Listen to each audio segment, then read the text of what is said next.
दोस्तों ancient India के इस सीरीज में सबसे पहले हम लोगों ने प्री हिस्टोरिक पीरियड के बारे में पढ़ा था। अब हम लोग पढ़ने जा रहे हैं इंडस वैली सिविलाइजेशन के बारे में। लेकिन इससे पहले प्री हिस्टोरिक पीरियड को क्विकली रिवाइज कर लेते हैं। दोस्तों पिछले लेक्चर में हम लोगों ने हिस्ट्री के क्लासिफिकेशन को देखा था। हम लोगों ने प्री हिस्ट्री की बात की थी और उसके बाद हम लोगों ने हिस्ट्री की भी बात की थी।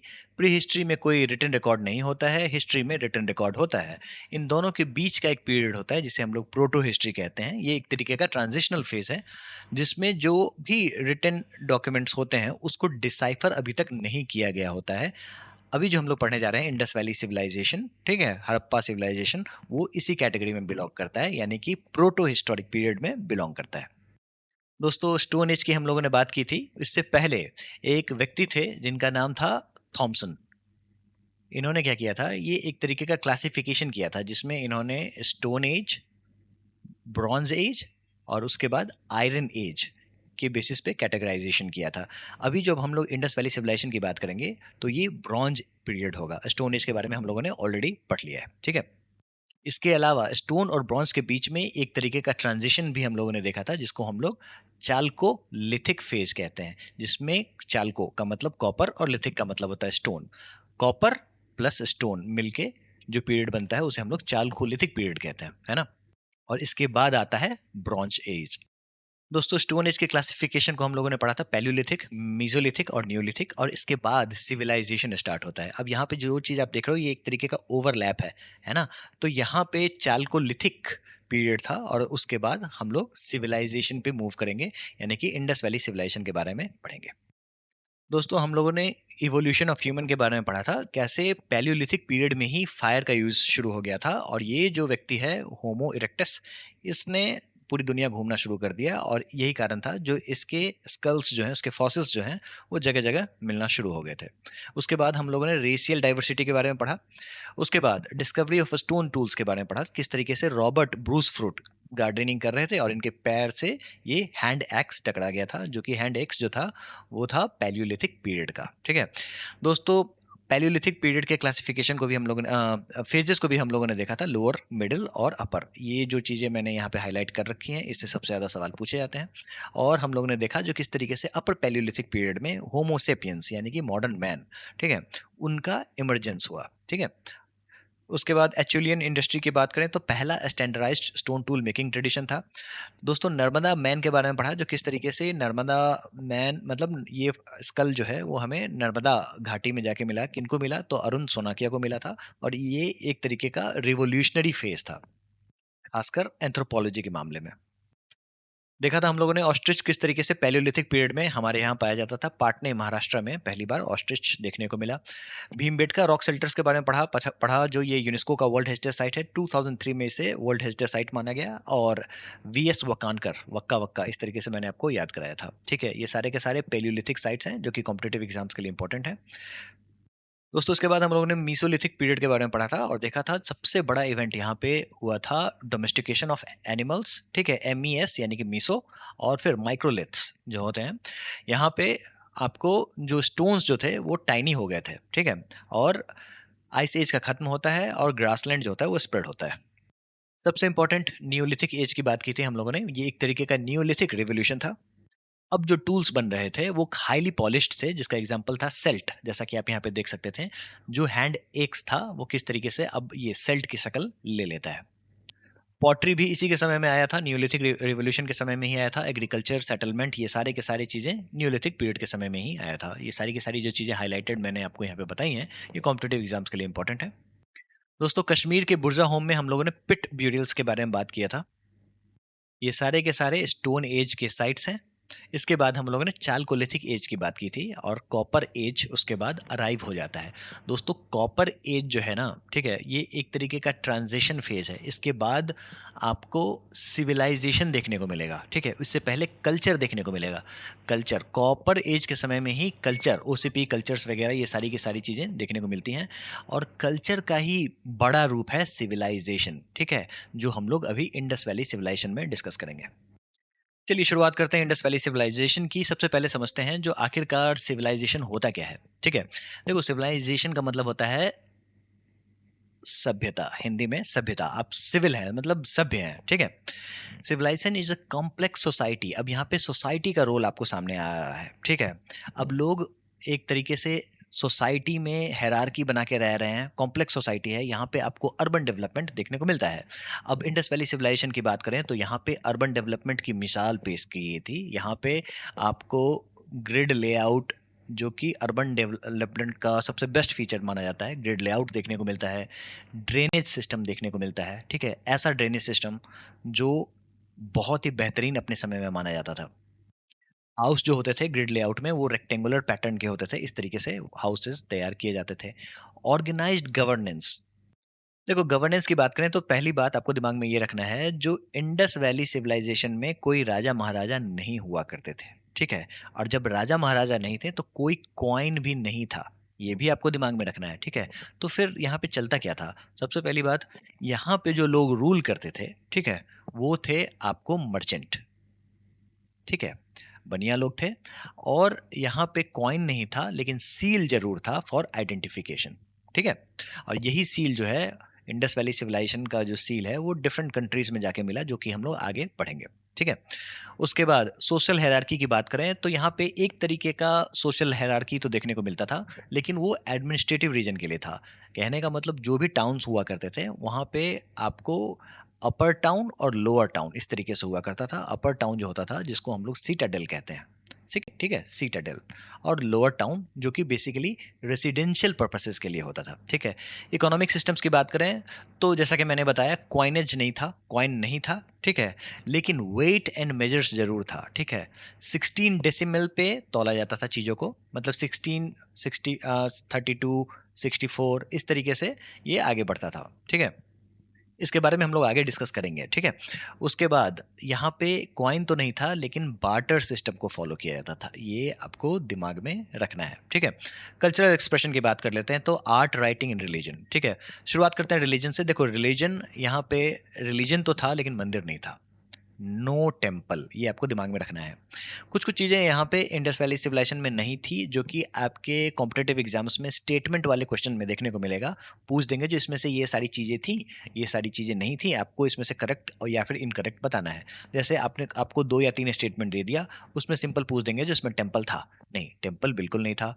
आपको 2-3 स्टेटमेंट दे देंगे, पूछेंगे इसमें आयरन था, नहीं आयरन बिल्कुल नहीं था, आयरन इसका नेक्स्ट फेज है, इंडस वैली सिविलाइजेशन का नेक्स्ट फेज है, ठीक है। यहाँ पे आपको ब्रॉन्ज देखने को मिलता है। ब्रॉन्ज जो है, जिसमें कॉपर जो है, वो तो हम लोगों ने देख लिया था किस तरीके से चालकोलिथिक पीरियड से ही हम लोगों ने निकालना शुरू कर दिया था। कहाँ से? तो राजस्थान और मलंजखंड, है ना। उसके अलावा अफगानिस्तान से हम लोग टिन लेके आए थे और इसके बेसिस पे हम लोग ब्रॉन्ज बनाते थे। राइटिंग की बात कर लेते हैं। देखो हमें पिक्टोग्राफिक स्क्रिप्ट तो मिला था लेकिन उसको हम लोग अभी तक डिसाइफर नहीं कर पाए, ठीक है। डिसाइफर नहीं कर पाए का मतलब उसको पता नहीं लगा पाए जो एक्चुअली में वो स्क्रिप्ट क्या कहना चाहता है। लेकिन एक चीज़ तो हमें पता चलती है, जो ये बोस्ट्रोफेडन इन नेचर है। कहने का मतलब ये हुआ, जो right to left, left to right, right to left, left to right, इस तरीके से लिखा गया है। अब ये कैसे पता चला होगा? तो देखो मान लो ये पिक्टोग्राफ है, इस तरीके से आपने कुछ चीज़ें बनाई, कुछ सिंबल बनाया, ठीक है। उसके बाद आपने क्या किया, आपने दूसरा सिंबल बनाया और वो कहीं न कहीं पहले वाले सिंबल पे ओवरलैप हो गया। तो जब आप देख रहे हो यहाँ पे ओवरलैप हो रहा है, तो इससे आपको अंदाज़ा लग जाएगा, जो पहले राइट वाला आया उसके बाद लेफ्ट वाला आया, है ना। तो राइट टू लेफ्ट आप मूव कर रहे हो और फिर आगे जाके फिर आप इधर मूव करने लग जा रहे हो, मतलब कुछ भी पिक्टोग्राफ बना रहे हो तो फिर आपका ओवरलैप जो है वो राइट साइड में होने लगा है। यहाँ पे लेफ्ट साइड में ओवरलैप है और यहाँ पे अब राइट साइड में। तो इससे पता चलता है जो ये बोस्ट्रोफेडन इन नेचर है। मतलब बोस्ट्रोफेडन का मतलब ये हुआ, राइट टू लेफ्ट लिखा जाएगा और फिर लेफ्ट टू राइट लिखा जाएगा, ठीक है। इस तरीके से जो लिखावट होती है उसको बोस्ट्रोफेडन कहते हैं। हम लोग कैसे लिखते हैं?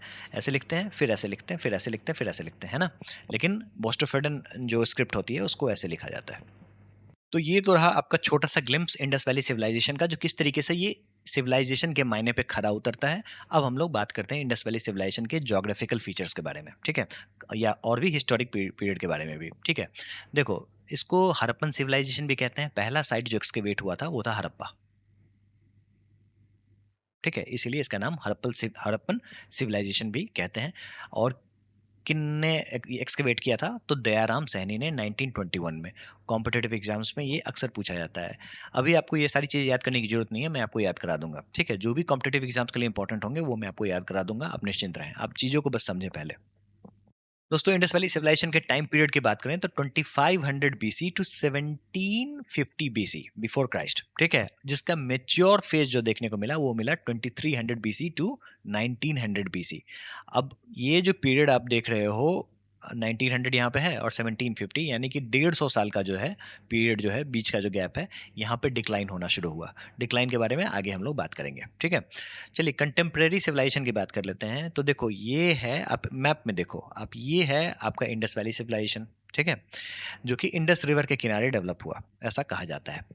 फिर मेसोपोटामिया, ये जो सिविलाइजेशन है ये इराक में डेवलप हुआ और यहाँ पे दो महत्वपूर्ण नदियां बहती हैं, टिग्रिस और यूफ्रेट्स, ठीक है? फिर इजिप्ट की बात कर लेते हैं। इजिप्ट में नाइल नदी बहती है जो कि लॉन्गेस्ट रिवर है, ठीक है? वहाँ का सिविलाइजेशन जो है वो इजिप्शियन सिविलाइजेशन था। चाइना का येलो रिवर जो है, यहाँ भी सिविलाइजेशन डेवलप साथ साथ होना शुरू हुआ। लेकिन जब आप इमेज को देखोगे तो एक चीज गौर करोगे, इनमें से सबसे बड़ा था इंडस वैली सिविलाइजेशन, ठीक है? अब एक और बात, देखो जब पहली बार सिविलाइजेशन का पता लगा, हड़प्पा जब हम लोगों ने एक्सकेवेट किया, दयाराम सैनी ने जो एक्सकेवेट किया, तो इसका नाम रखा गया था इंडस वैली सिविलाइजेशन। क्यों? क्योंकि ऐसा कन्वेंशन था, कन्वेंशन का मतलब होता है जो चीज़ें मानी जाने लगी। ऐसा कन्वेंशन था, जो कोई भी सिविलाइजेशन डेवलप होता है वो रिवर के किनारे ही डेवलप होता है। यहाँ पे इंडस रिवर जो था वो प्रोमिनेंट रोल में था। लेकिन फिर और भी साइट्स निकलने लगी, सामने आने लगी, ठीक है? और फिर पता चला जो इंडस वैली सिविलाइजेशन जो है वो सिर्फ और सिर्फ इंडस के किनारे नहीं है, और भी जगह पे है, ठीक है? जैसे घग्गर रिवर, 70% साइट हमारे इंडिया में ये घग्गर रिवर के किनारे है, ठीक है? तो लोगों का भ्रम टूटा और इसका नाम इंडस वैली सिविलाइजेशन से हटा के हड़प्पा कल्चर, हड़प्पा सिविलाइजेशन कर दिया गया। लोग अब हड़प्पा सिविलाइजेशन इसको बुलाते हैं। दोस्तों, अब जो हड़प्पा साइट्स हैं उसके डिस्कवरी के पीछे में एक बहुत ही इंपॉर्टेंट कहानी है जो आपके कॉम्पिटिटिव एग्जामिनेशन के लिए एक्सट्रीमली इंपॉर्टेंट है। इसको हम लोग टाइमलाइन की सहायता से समझेंगे, ठीक है? देखो शुरुआत होती है चार्ल्स मैसन से। ये जो व्यक्ति है ना, ये सिविल इंजीनियर था। कहाँ पे? तो ईस्ट इंडिया कंपनी में, ठीक है? 1826 की बात है। ये पहुंचता है हड़प्पा, वहां पे जाके उसको दिखते हैं ब्रिक्स और कॉइन्स। फिर स्टोरी में आते हैं एलेक्जेंडर कनिंघम। ये थे first director general archaeological survey of India के। 1853 में ये हड़प्पा पहुंचते हैं, लेकिन ये हड़प्पन साइट को मौर्यन पीरियड से लिंक कर देते हैं और इसको बुद्धिज्म से लिंक करने की कोशिश करते हैं, और ये इनका बहुत बड़ा मिस्टेक था, ठीक है? और उसके बाद आप देखो 1853 से कितना समय लग गया, 1921 की बात है। यहाँ पे दयाराम सैनी जाते हैं, वो हड़प्पा को एक्सकेवेट करते हैं, जो कि अभी पाकिस्तान में है हड़प्पा, ठीक है? और इस तरीके से पहला मेजर हड़प्पन साइट अनकवर होकर सामने आता है, और ये डेट कॉम्पिटेटिव एग्जाम्स के लिए बहुत इंपॉर्टेंट है, ठीक है?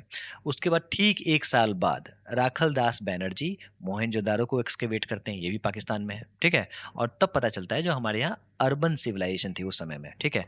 देखो पहला अर्बन सिविलाइजेशन जो था ना, वो था इंडस वैली सिविलाइजेशन।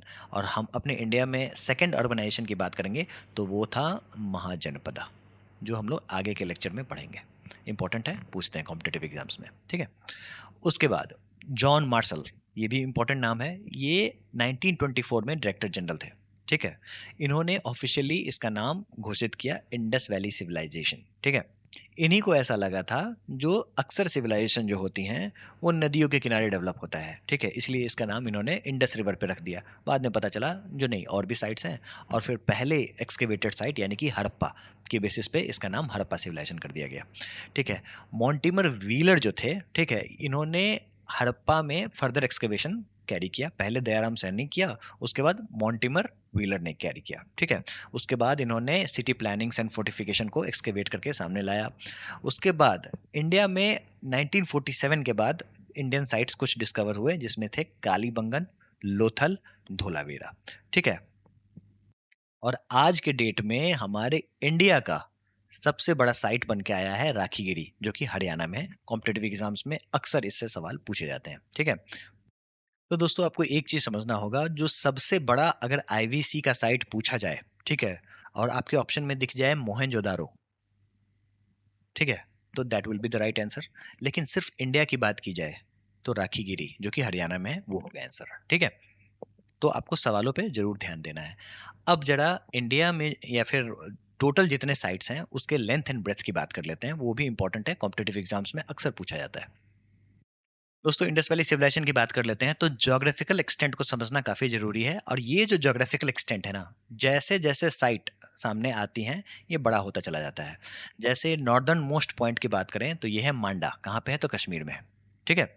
और ये चेनाब रिवर के किनारे है। पहले कहाँ पे था तो देखो रोपर पंजाब था, पहले था रोपर पंजाब, लेकिन फिर से एक्सकेवेशन हुआ और पता चला जो मांदा में भी आपको इंडस वैली सिविलाइजेशन के छाप देखने को मिल रहे हैं, ठीक है। तो फिर मांदा को घोषित किया गया जो कि कश्मीर में है। अभी के हिसाब से मांदा कश्मीर ही जो है वो नॉर्दर्न मोस्ट पॉइंट है। सदर्न मोस्ट पॉइंट की बात करें तो वो है आपका दैमाबाद।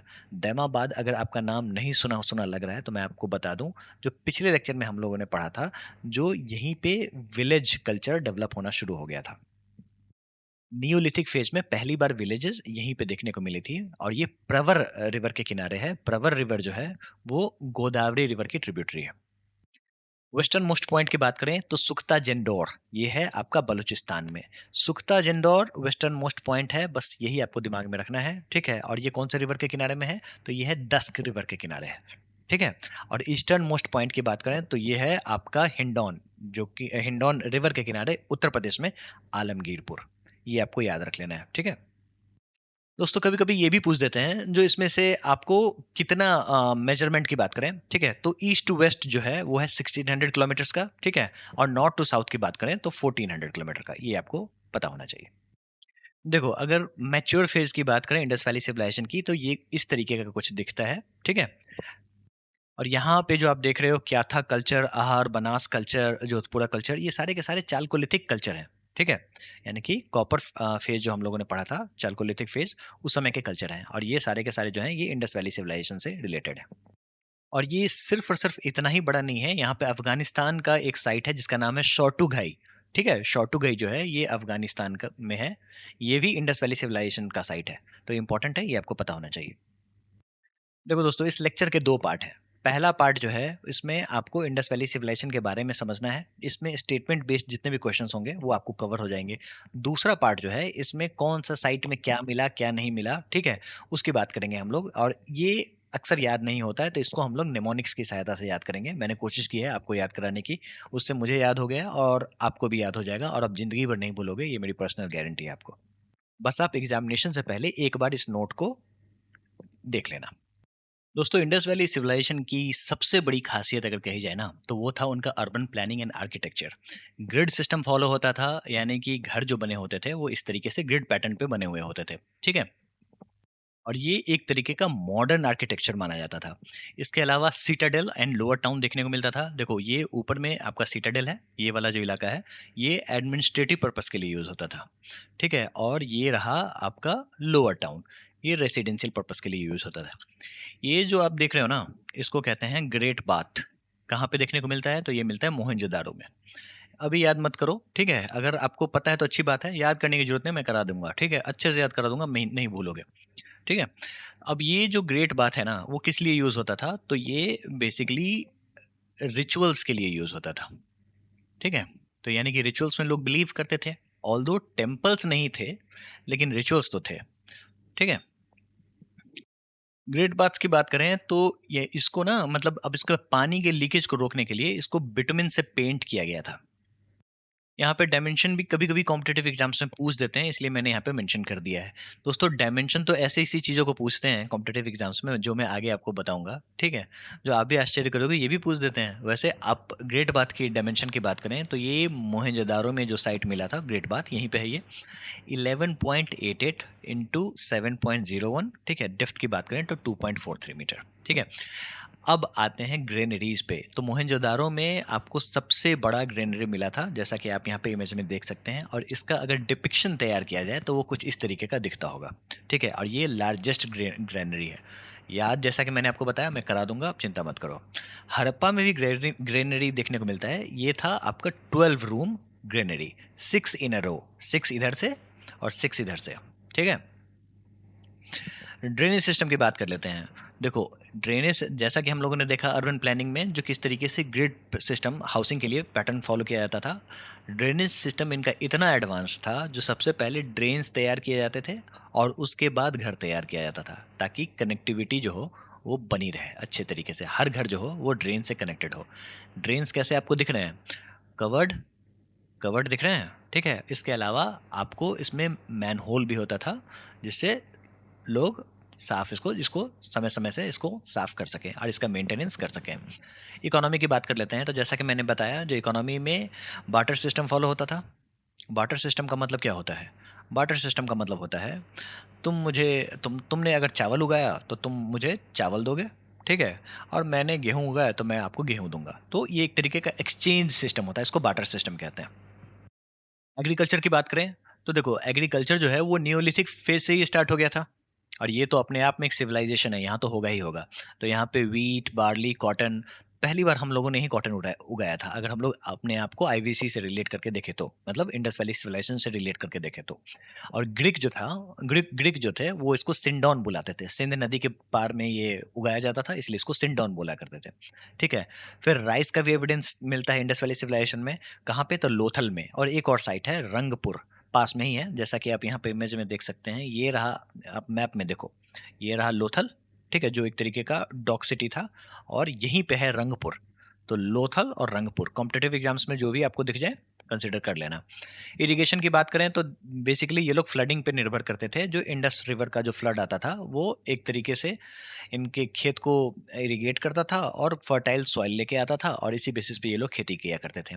डोमेस्टिकेशन ऑफ एनिमल की बात कर लेते हैं, ठीक है। तो हर तरीके के कैटल आपको यहाँ पे देखने को मिलेंगे, लेकिन कुछ चीज़ें रेयर हैं। For example horse. हॉर्स कहाँ पे देखने को मिला था? तो एक ही एविडेंस है सुरकोतदा में। सुरकोतदा कहाँ पे है? तो सुरकोतदा मैप में देखो, यहाँ पे है, गुजरात में है, ये रहा धोलवीरा है, उसके ठीक नीचे में सुरकोतदा है, और यहीं पे रण ऑफ कच्छ है। अब इसकी एक बहुत ही मस्त कहानी है। मस्त कहानी ये है, जो भी इनको बोन्स मिले थे ना हॉर्स के, ठीक है, सबसे पहली बात, हिस्टोरियंस का ये मानना है, जो हॉर्स जो थे वो अरब देश से आए थे, ठीक है, अरेबियन कंट्री से आए थे। इंडिया में से इनका कोई लेना देना नहीं है, इंडस वैली सिविलाइजेशन से कोई लेना देना नहीं है। अब एक ही जगह हॉर्स मिला था, ठीक है, और उसके बाद कुछ साइंटिस्ट जो थे वो कह रहे थे जो बेसिकली ये हॉर्स नहीं थे, ठीक है। अब रण ऑफ कच्छ में एक इंडिजीनियस स्पीसीज मिलती है जिसको हम लोग कहते हैं वाइल्ड एस, मतलब गधे, ठीक है। तो कहा जाता था बेसिकली ये गधा था, लेकिन इस पे विवाद है, डाउट है। कॉम्पिटेटिव एग्जाम्स में आपसे पूछा जाएगा जो हॉर्स के एविडेंस कहाँ पे मिले हैं, तो राइट आंसर इज सुरकोतदा। बस इतना ही आपको दिमाग में रखना है। सिमिलरली राइनोसोरस का ही एकमात्र जगह एविडेंस मिला है, वो है अमरी बालाकोट। अमरी बालाकोट, बालाकोट कश्मीर के पास वाला नहीं, यहाँ पे है अमरी, अमरी बालाकोट, जो जहाँ पे मैं आपको मैप दिखा रहा हूँ, ठीक है। ये देखो, ये रहा अमरी बालाकोट, ठीक है। अब यहाँ पे राइनोसोरस के एविडेंस मिले हैं। इसके अलावा एलिफेंट, टाइगर वगैरह तो मिलते ही रहे हैं, ठीक है। ऐसा कहा जाता है जो लॉयन के कोई सबूत नहीं मिले हैं, ऑल्दो ऑल्दो आपको लॉयन जो है वो गिर में, एकमात्र इनका हैबिटेशन यहाँ पे गिर में है, लेकिन कहा जाता है जो इंडस वैली सिविलाइजेशन के समय में लॉयन नहीं थे। चलिए ट्रेड की बात कर लेते हैं। देखो, जैसा कि मैंने आपको बताया, ये आपको मैप यहाँ पे देखना है, ठीक है। ये कौन सा एज है? ब्रॉन्ज एज है। इसमें ब्रॉन्ज बनाने के लिए हमें क्या चाहिए? कॉपर चाहिए। कहाँ से लेके आएंगे? तो खेतरी, राजस्थान से। इसके अलावा मध्य प्रदेश में मलांज खंड है, वहाँ से भी आता है, ठीक है। उसके अलावा गोल्ड जो था, ठीक है, वो कर्नाटका से आता था, कोलार फील्ड से। तो कॉम्पिटेटिव एग्जाम्स में ये पूछा जाता है, जो इंडस वैली सिविलाइजेशन के लोग जो थे, क्या ये गोल्ड से रूबरू थे? मतलब were they familiar regarding with the gold? Yes, the right answer is yes, वो गोल्ड से फेमिलियर थे। कोलार जो माइन है ना, वहां से ही आता था, ठीक है। उसके बाद सिल्वर और लैपिस लुजुली, ठीक है, ये एक तरीके का पत्थर होता है, ठीक है, वो आता था अफगानिस्तान और ईरान से, ठीक है। कार्नेलियन हमारे सौराष्ट्र से आता था, गुजरात सौराष्ट्र है ना, वहां से आता था, ठीक है। इस तरीके से ट्रेड किया जाता था। मेटल्स का बहुत ज्यादा डिमांड था हमारे यहाँ, पत्थरों के, ये जो पत्थर है, और उसके अलावा कॉटन, कॉटन का बहुत ज़्यादा डिमांड था, ठीक है। ये कॉटन आपको एक्सटर्नल ट्रेड में जाते थे। मेसोपोटामिया, ठीक है, वो हम हड़प्पन इसलिए कह रहा हूँ, मतलब इसको अगर इंडिया से रिलेट करके देखना हो तो उसको मेलुहा बुलाते थे। जो इंडस वैली सिविलाइजेशन के लोग थे उसको मेलुहा बुलाते थे, ठीक है। और एक बहरैन जो है, जो जिसको दिलमन सिविलाइजेशन कहते हैं, वहाँ पे भी इंडस वैली सिविलाइजेशन के सील्स मिले थे, ठीक है। तो पता चलता है जो हमारा एक्सटर्नल ट्रेड था। अब रूट देखो कौन सा है, ठीक है। देखो, एक तो है आपका ये लंबा वाला रूट, इस तरीके से हम लोग हिंदू कुश रीजन से होते हुए अफगानिस्तान होते हुए फिर ईरान, और इस तरीके से इराक होते हुए मेसोपोटामियन सिविलाइजेशन होते हुए, ठीक है, ये मेसोपोटामियन सिविलाइजेशन है, इस तरीके से हम लोग इजिप्शियन सिविलाइजेशन तक जाते थे। ठीक है। एक और रूट था जो हम लोग बोट का इस्तेमाल करते थे, तो पर्शियन गल्फ का इस्तेमाल करते थे, इस तरीके से हम लोग जाते थे। तो ये दो ट्रेड रूट जो थे वो फ्लरिश हुए इसी समय में। चलिए क्राफ्ट्स एंड टेक्नोलॉजी की बात कर लेते हैं। तो जैसा कि हमने बताया, ये है bronze age, bronze copper plus tin. Tin कहाँ से लेके आए थे? अफगानिस्तान से। कॉपर हमारे यहाँ खुद आता है, कहाँ से आता है? तो खेतरी माइंस और Malanjkhand. Lost waste wax technique जो है, इसकी खोज इंडस वैली सिविलाइजेशन के दौरान ही हो गई थी। और इसका एपिक एग्जाम्पल है ये डांसिंग गर्ल स्टैचू, कहाँ पे मिला था? मोहनजोदारो में। ठीक है। और ये मोहनजोदारो में मिला था, ये कॉम्पिटेटिव एग्जाम्स के लिए इंपॉर्टेंट है, पूछा जाता है। और जब भी डांस हमें पढ़ना होता है ना, क्लासिकल डांस वगैरह जब पढ़ते हैं, तो जब डांस की उत्पत्ति की बात की जाती है, तो एक तो उसका होता है रिलीजियस सिग्निफिकेंस। ठीक है, जिसमें हम लोग बात करते हैं तांडव की, जब भगवान शिव तांडव किया करते थे। या फिर अगर कोई आर्कियोलॉजिकल एविडेंस की बात होती है, तो फिर हम लोग दिखाते हैं इंडस वैली सिविलाइजेशन की जो ये डांसिंग गर्ल है, ये दिखाता है जो डांस बहुत दिनों से चलता आया है। दोस्तों पॉटरी की बात करें, तो जैसा कि हम लोगों ने ऑलरेडी देखा, जो पॉटरी की शुरुआत नियोलिथिक फेज से ही शुरू हो गई थी, और इंडस वैली सिविलाइजेशन जाते जाते red black painted wheel made pottery सामने आने लग गई थी। और पॉलीक्रोम पॉटरी जो है वो रेयरली, लेकिन आपको इंडस वैली सिविलाइजेशन में ही देखने को मिलती है, जहाँ पे ज्योमेट्रिक डिजाइंस इस तरीके से देखने को मिलते हैं। और ये जो लाइन आप देख रहे हो, ये सवालों से डिराइव होके यहाँ पे आया है। ठीक है। सील्स एंड बीड्स की बात कर लेते हैं। जैसा कि मैंने बताया, कॉइनेज नहीं होता था, पहचान के लिए सील्स का इस्तेमाल किया जाता था। ठीक है, कौन सा सिविलाइजेशन का क्या है, तो वो सील्स बीड्स इन सभी चीज़ों से पता किया जाता था। ठीक है। देखो ये जो सील्स होते थे ना, वो स्टेटाइट से बनते थे। ठीक है, स्टेटाइट जो होता है ये एक तरीके का पत्थर होता था, जैसा कि आप यहाँ पे इमेज में देख सकते हैं। ठीक है। अब इस पत्थर की खासियत क्या होती है? ये शुरू में होता है सॉफ्ट। सॉफ्ट होने के कारण इस पे आसानी से कोई भी चीजें उकेरी जा सकती थी, उसको अच्छे से कार्व किया जा सकता था। ठीक है। और जब कार्विंग हो जाती थी, तो इसको मतलब गर्म करके जला के, ठीक है, इसको हार्ड बना दिया जाता था, और ये एक तरीके से सील में कन्वर्ट हो जाता था। जैसा कि आप यहाँ पे इमेज में देख सकते हैं, ऊपर में आपको पिक्टोग्राफिक स्क्रिप्ट है, ये है प्रोटोशिवा। ठीक है। पशुपति महादेव भी इनको कहते हैं। ठीक है। अभी तो महादेव नहीं कहेंगे, इनको पशुपति फिगर कहा जाता है। ठीक है। और यहाँ पे आपको 4 एनिमल्स देखने को मिलते हैं। ठीक है। कौन कौन से एनिमल्स देखने को मिलते हैं?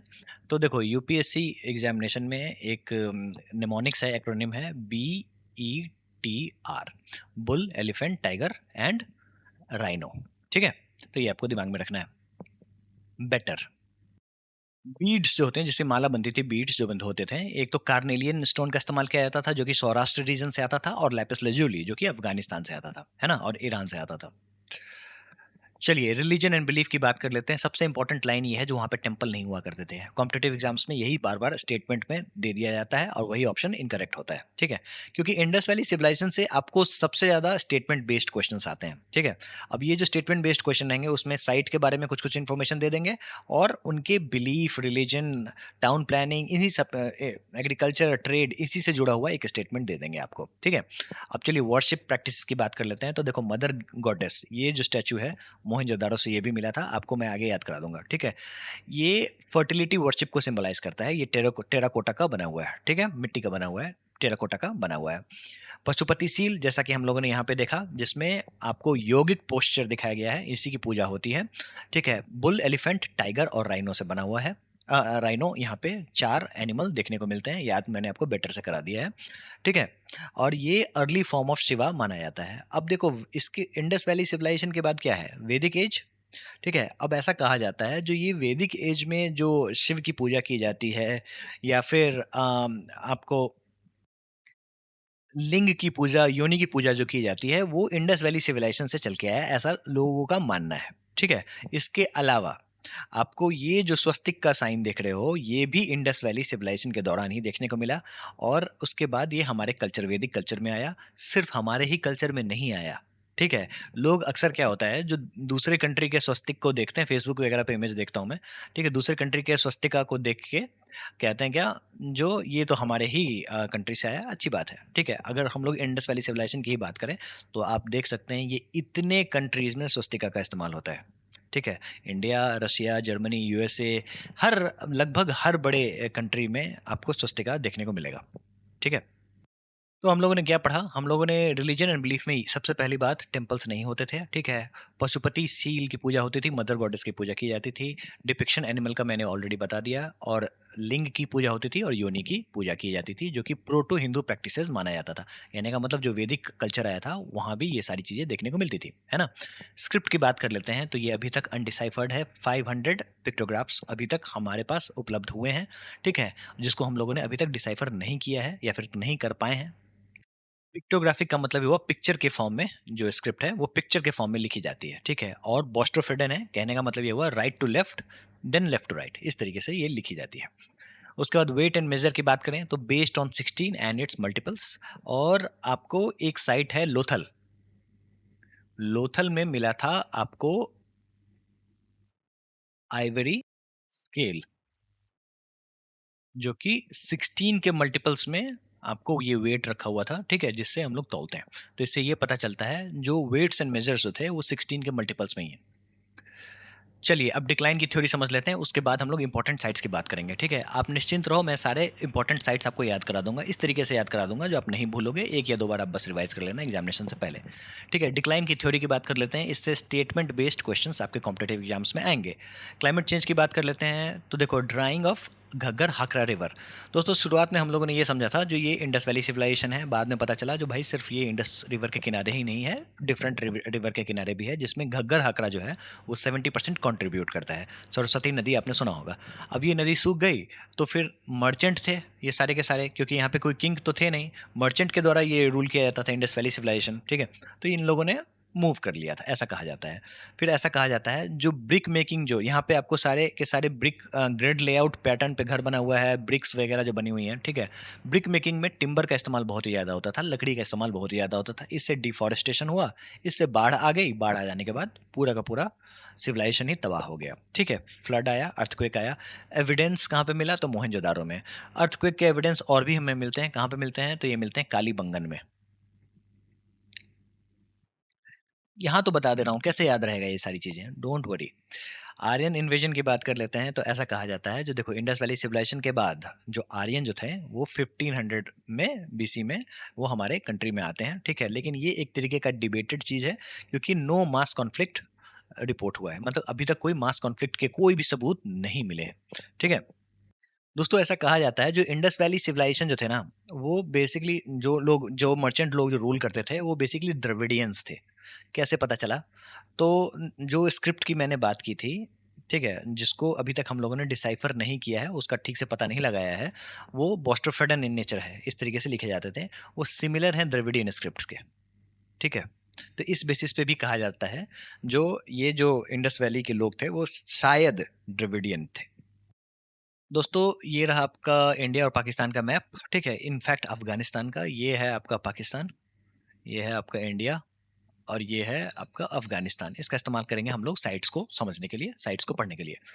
शुरुआत करते हैं हड़प्पा से। हड़प्पा कहाँ पे आप मिला था हमें? ये आपको पाकिस्तान पंजाब में, ठीक है?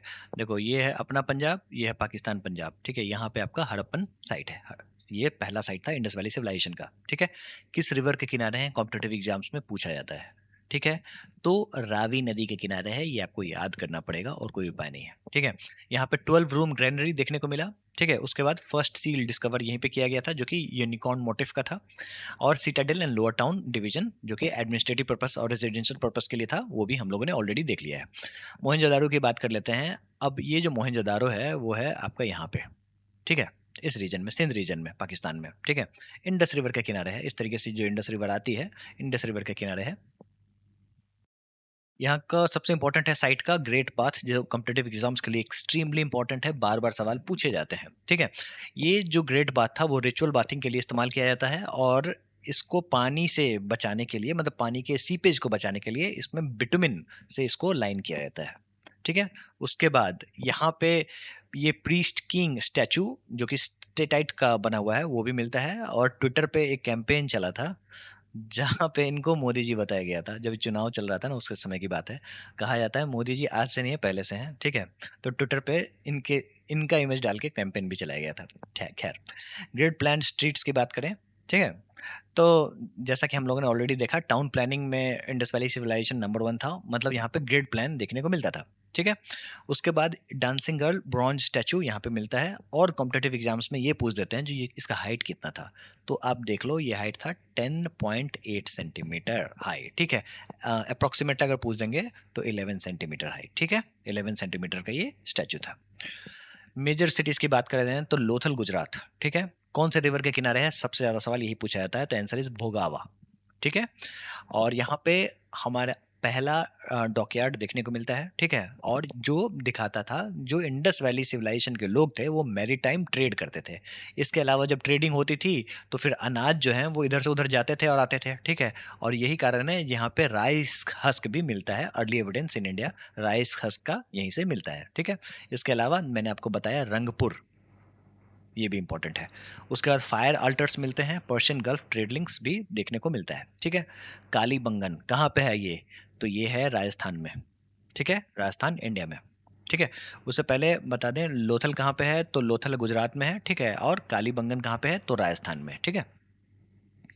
यहाँ पे ये घग्गर रिवर के किनारे बसा हुआ है, ठीक है? यहाँ पे आपको पहली बार प्लॉड फील्ड देखने को मिलता है, मतलब इस तरीके से फरोज बनाए हुए रहते हैं, और ऐसा कहा जाता है जो ये आईवीसी से पहले से हैं, ठीक है? इससे मतलब प्री आईवीसी कल्चर, इससे पहले से देखने को मिलता है, और यही कारण है जो हमारे यहाँ अर्ली एविडेंस ऑफ एग्रीकल्चर जो है वो नियोलिथिक पीरियड से ही स्टार्ट हो गया था, ठीक है? फायर ऑल्टर्स देखने को मिलता है, मेसोपोटामियन सील्स भी यहाँ पे मिलते हैं, जो कि दिखाता है हमारे यहाँ एक्सटर्नल ट्रेड था, ठीक है? धोलावीरा की बात कर लेते हैं, तो देखो जो वाटर हार्नेसिंग सिस्टम जो है ना सबसे बेस्ट धोलावीरा में था, ठीक है? पहली बात ये, यहाँ पे 3 पार्ट सिटी डिवीजन भी देखने को मिलता है, सिटाडेल, इसके अलावा मिडिल टाउन और फिर लोअर टाउन, तो बीच में मिडिल टाउन जो है वो आ जाता है, ठीक है?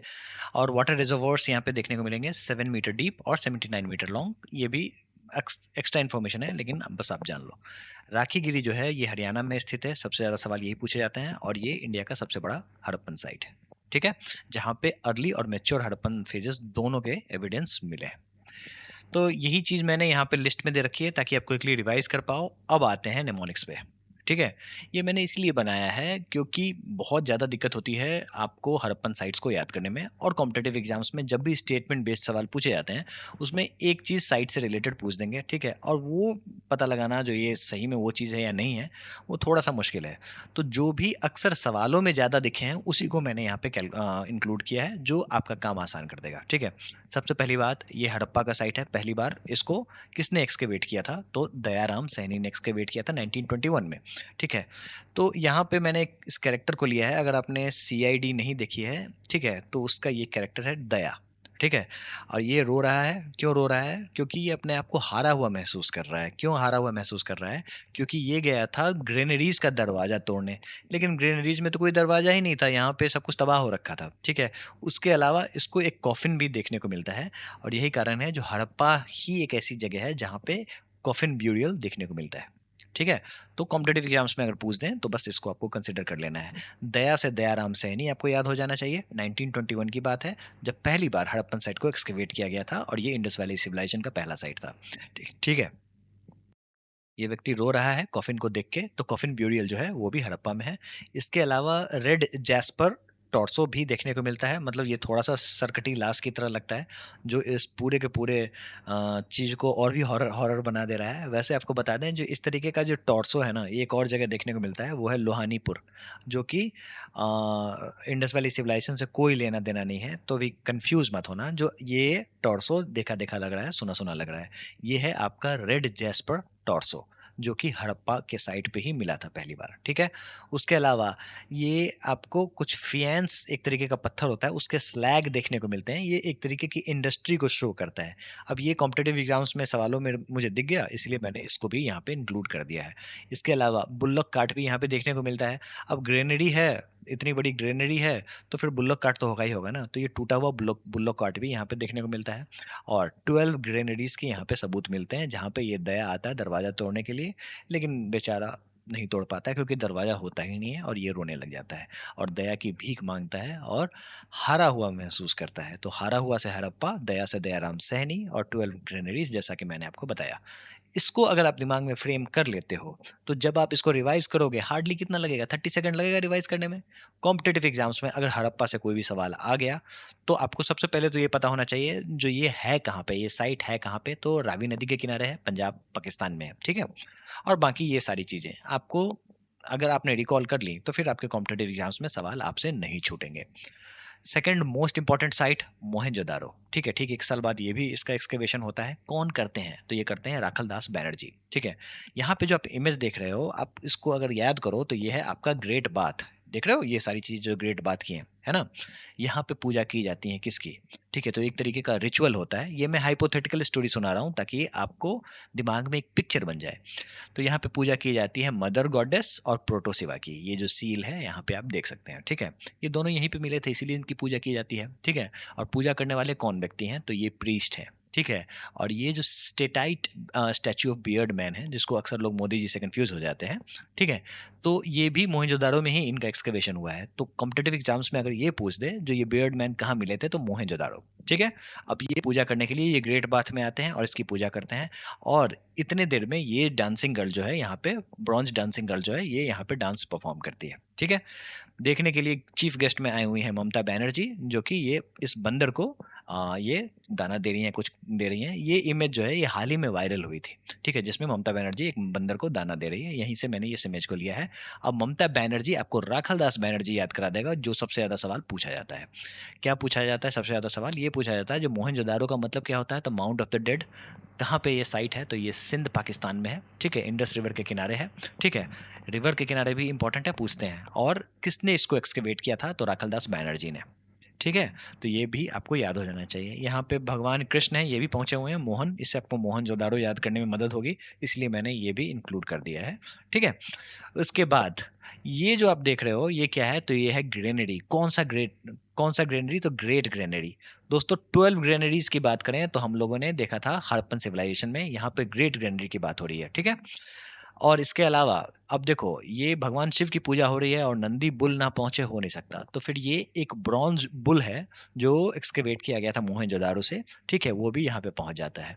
तो आपको इस इमेज से क्या क्या चीजें देखने को मिलती हैं, पहली बात भगवान शिव, प्रोटोसिवा का सील भी यहीं से मिला था, गॉडेस जो है मदर गॉडेस, फीमेल गॉडेस, उनका भी फिगर यहीं से एक्सकेवेट हुआ था। इसके अलावा ग्रेट बाथ जो सबसे ज़्यादा सवालों में देखने को मिलता है। उसके बाद ममता बनर्जी यानी कि राखलदास बनर्जी, इन्होंने एक्सकेवेट किया था। और मोदी जी यानी कि steatite statue of beard man भी यहीं पे देखने को मिलता है, ठीक है। उसके बाद ब्रॉन्ज बुल भी अगर स्टेटमेंट में दे दें, जो ब्रॉन्ज बुल पहली बार मोहनजोदारो में एक्सकेवेट किया गया था, तो सही बात है। और उसके अलावा great granaries, 12 granaries in Harappa, great granary is in Mohenjodaro, ये यहाँ का सबसे बड़ा ग्रैनरी था, ठीक है, जो कि हम लोगों ने ऑलरेडी पढ़ रखा है, इसको बस यहाँ पे याद कर रहे हैं, ठीक है। बस इतना अगर आप याद कर लोगे तो मोहनजोदारो से सारी बातें आपको समझ में आ जाएंगी। और कॉम्पिटेटिव एग्जाम्स में अगर स्टेटमेंट दिख गया सवालों में तो आप आसानी से फिगर आउट कर लोगे। बात कर लेते हैं चांद हुदारो की, ठीक है। चांद हुदारो कहाँ है, चांद हुदारो नहीं, चांद हुदारो, ठीक है। ये है आपको इंडस रिवर के किनारे सिंध रीजन में ही, पाकिस्तान में, ठीक है। यहाँ पे ये व्यक्ति कौन है, तो ये है मजनू, ठीक है। मजनू है ये, ठीक है, जो लैला की याद में यहाँ पे माला जप रहा है, बीड्स बना रहा है बेसिकली।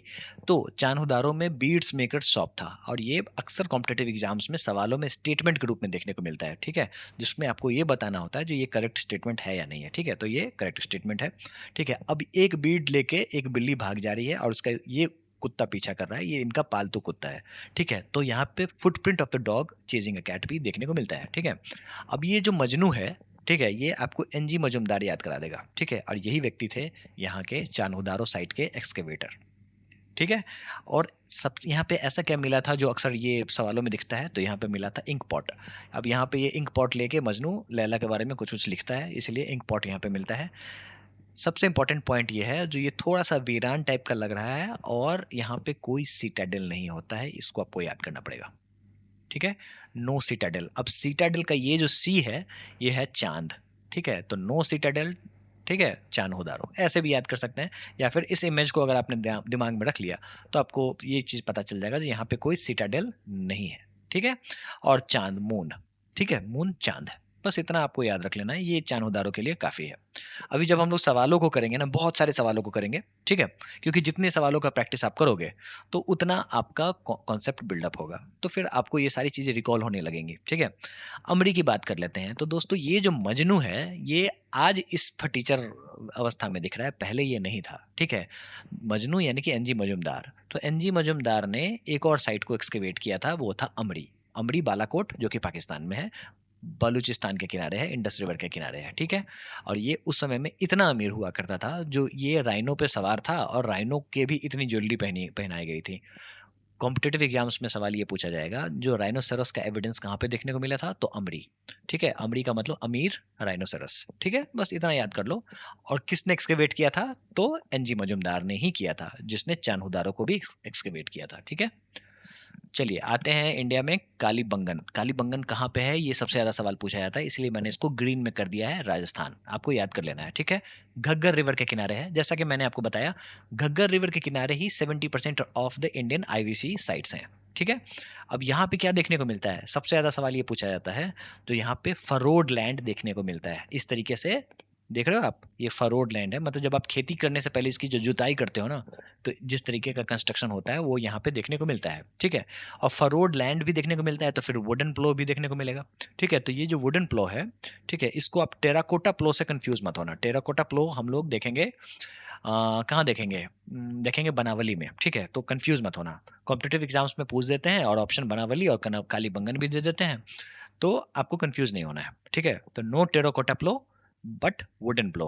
अब ये कौन है, तो ये है जादू टोना करने वाली। ठीक है, राजस्थान की जादू टोना करने वाली, ब्लैक ड्रेस में ये जादू टोना करती है और काले कलर का बैंगल पहनी हुई है। ठीक है, इसी कारण से इसका साइट का नाम पड़ा ब्लैक बेंगल्स। ठीक है, यानी कि काली बंगन, और यहाँ पे पहली बार ब्लैक बेंगल्स भी मिले थे। ठीक है, तो ये आपको याद कर लेना है। ठीक है, एक तो ये हो गया, उसके अलावा कैमल बोन भी मिला था। अब है ये कहाँ पे साइट, तो राजस्थान में हनुमानगढ़ डिस्ट्रिक्ट में। तो कैमल यहाँ पे पहले से थे, ठीक है, और उनका बोन यहाँ पे मिला है, ये आपको इमेज याद करा देगा। ठीक है, और ये क्या कर रही है, इस आग को जला रही है। आग जलाने का मतलब ये है, जो यहाँ पे पहली बार प्रत्यक्ष रूप से फायर अल्टर देखने को मिला था।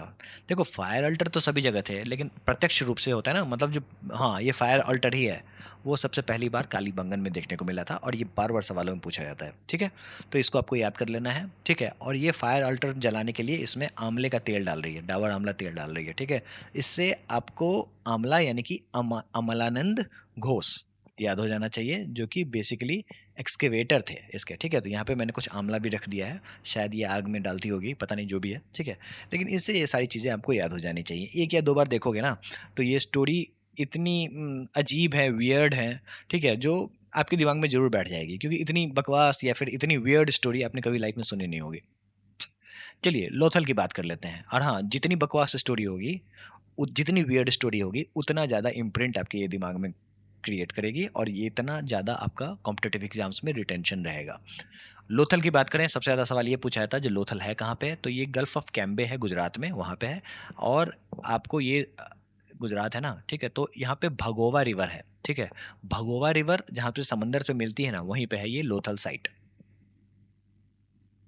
अब इस साइट को मोदी जी इस पे बहुत ज़्यादा काम कर रहे हैं, यहाँ पे मेरी टाइम कॉम्प्लेक्स बन रहा है। ठीक है, अब ये हमारे यहाँ का पहला डॉकयार्ड था, इंडस वैली सिविलाइजेशन का ये पहला डॉकयार्ड था। ठीक है, जो ये दिखाता था, जो हमारा मैरीटाइम ट्रेड भी हुआ करता था। अब ये जो डॉकयार्ड था, मैरीटाइम ट्रेड होता होगा, ठीक है, तो फिर यहाँ से बड़े बड़े चावल के बोरे या कट्टे जो हो जाते होंगे सील लगा के। ठीक है, तो राइस हस्क भी यहीं पे देखने को मिलता था। बहुत सारे बीड्स की भी ये होती हो ट्रेड होते होंगे। ठीक है, तो फिर बीड मेकिंग की भी फैक्ट्री यहाँ पे देखने को मिलती है। ठीक है, तो राइस हस्क जो है वो लोथल के साथ साथ रंगपुर में देखने को मिलता था, और इसके अलावा बीड मेकिंग भी यहाँ पे देखने को मिलता था। इसके अलावा जो लोग आते थे यहाँ पे बैठ के चेस खेलते थे, ठीक है, टाइम पास तो करेंगे ना, तो चेस भी पहली बार यहाँ पे देखने को मिला था। इसके अलावा ट्विन ब्यूरियल्स जो है वो भी पहली बार आपको लोथल में देखने को मिलता है। और ये जो व्यक्ति है, ये यहाँ पे जो राइस का दाना उठा के देख रहा है, अच्छा तो ये राइस है, ये पायरेट है, ठीक है।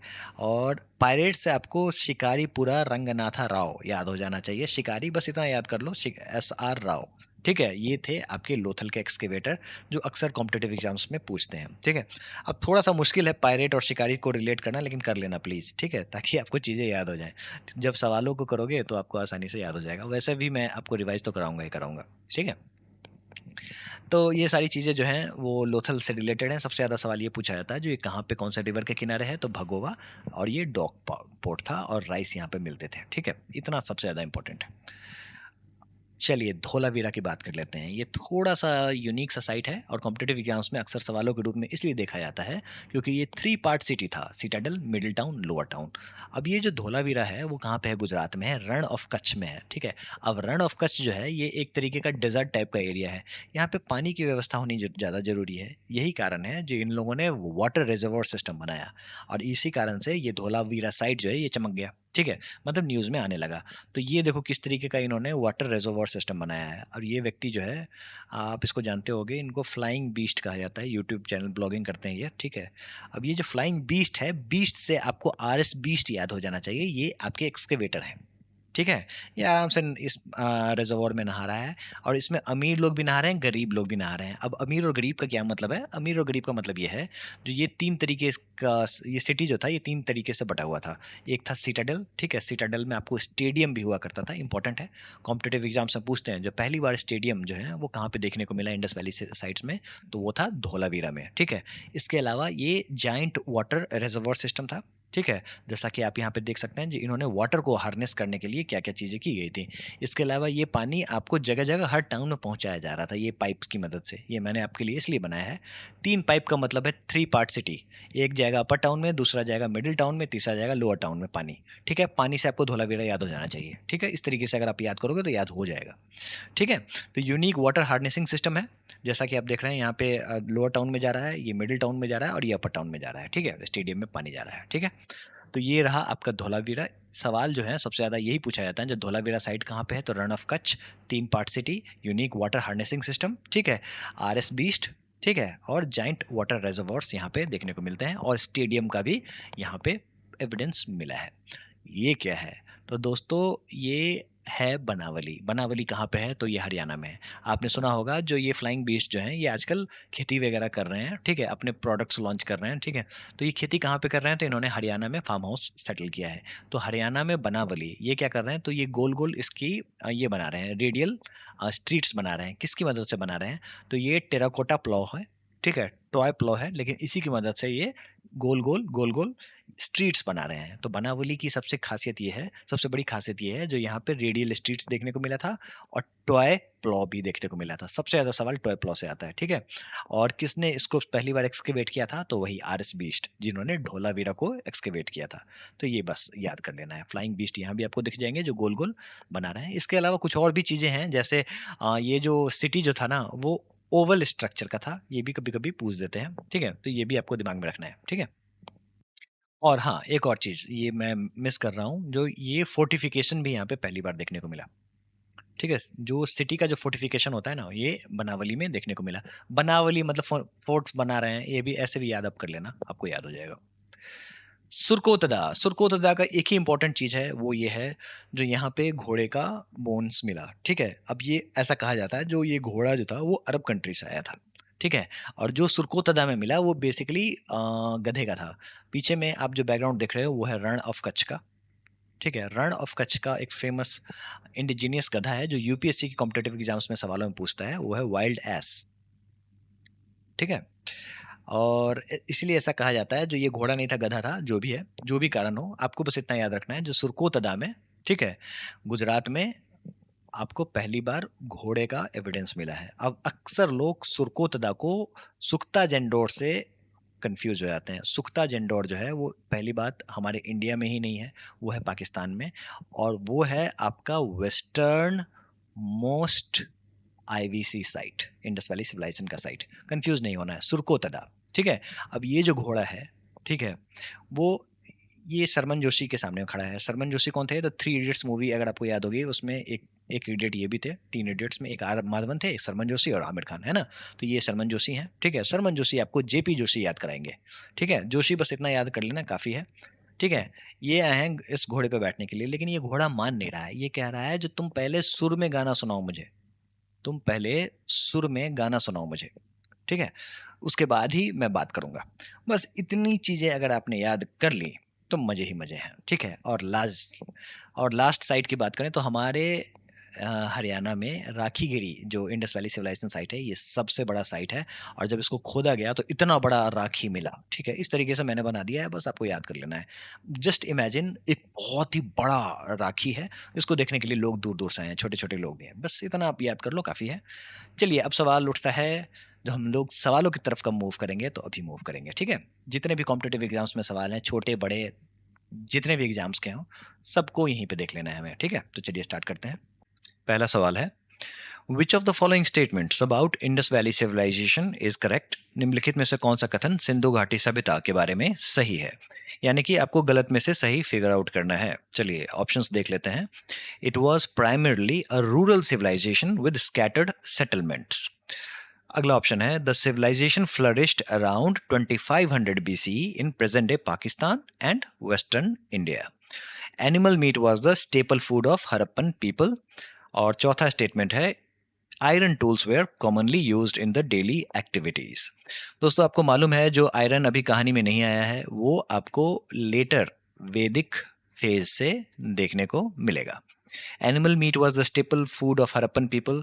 देखो दोस्तों ये बात भी बिल्कुल गलत है। इसलिए गलत है क्योंकि देखो हरप्पन पीपल मीट तो खाते थे लेकिन वो उनका मुख्य भोजन नहीं था, ठीक है, स्टेपल फूड नहीं था। तो फिर स्टेपल फूड क्या था, तो वो था व्हीट एंड बार्ले। चलिए अगला स्टेटमेंट है, the civilization flourished around 2500 BCE in the present day Pakistan and western India. बिल्कुल सही बात है। It was primarily a rural civilization with scattered settlements. दोस्तों ये रूरल सिविलाइजेशन नहीं था, ये एक अर्बन सिविलाइजेशन था, ठीक है। और ये हमारे भारत का पहला अर्बन सिविलाइजेशन था। और सेकंड कौन सा था, तो वो था राइज ऑफ महाजनपद, जिसको हम लोग आगे पढ़ेंगे, ठीक है। और यही कारण है जो कुछ किताबें जैसे NIOS के बुक्स में आपको महाजनपद जो चैप्टर है वो सेकंड अर्बनाइजेशन के नाम से दिया हुआ है, ठीक है। चलिए अब दोस्तों आप तैयार हो जाना ऐसे ही सवालों के लिए, क्योंकि अब आपको कॉम्पिटेटिव एग्जाम्स में ऐसे ही सवाल देखने को मिलते हैं जो आपके ओवरऑल अंडरस्टैंडिंग को ट्रिगर करता है, ठीक है। अगला सवाल है, which of the following statements about Indus valley civilization is not correct. Sindhu घाटी सभ्यता के बारे में निम्नलिखित में से कौन सा कथन सही नहीं है। यानी कि यहाँ पे सारे ऑप्शंस करेक्ट हैं, एक को छोड़ के आपको वो फिगर आउट करना है जो कौन सा ऑप्शन है। It was discovered in 1921 at Harappa by Dayaram Saini. बिल्कुल सही बात है। हरप्पा में पहली बार हरप्पा से ही पता चला था इंडस वैली सिविलाइजेशन के बारे में, और इसको एक्सकेवेट किया था दयाराम सैनी ने। अब ये चीज़ें आपको आसानी से याद हो गई होंगी, ये मैंने आपको ऑलरेडी करा दिया है। The civilization was predominantly secular with religious elements not dominating। दोस्तों मैंने आपको बताया था जो इसके जो सिविलाइजेशन है वो सेकुलर इन नेचर है, यानी कि सभी धर्म को स्वीकार करने वाला है। और रिलीजियस एलिमेंट्स तो बिल्कुल थे, जैसा कि हम लोगों ने देखा प्रोटो शिवा, ठीक है, लेकिन कोई टेम्पल्स नहीं थे, यानी कि डोमिनेटिंग आपको रिलीजियस एलिमेंट्स नहीं थे, रिलीजियस एलिमेंट्स। अगला ऑप्शन है, large temples similar to Mesopotamian ziggurats were found at major sites.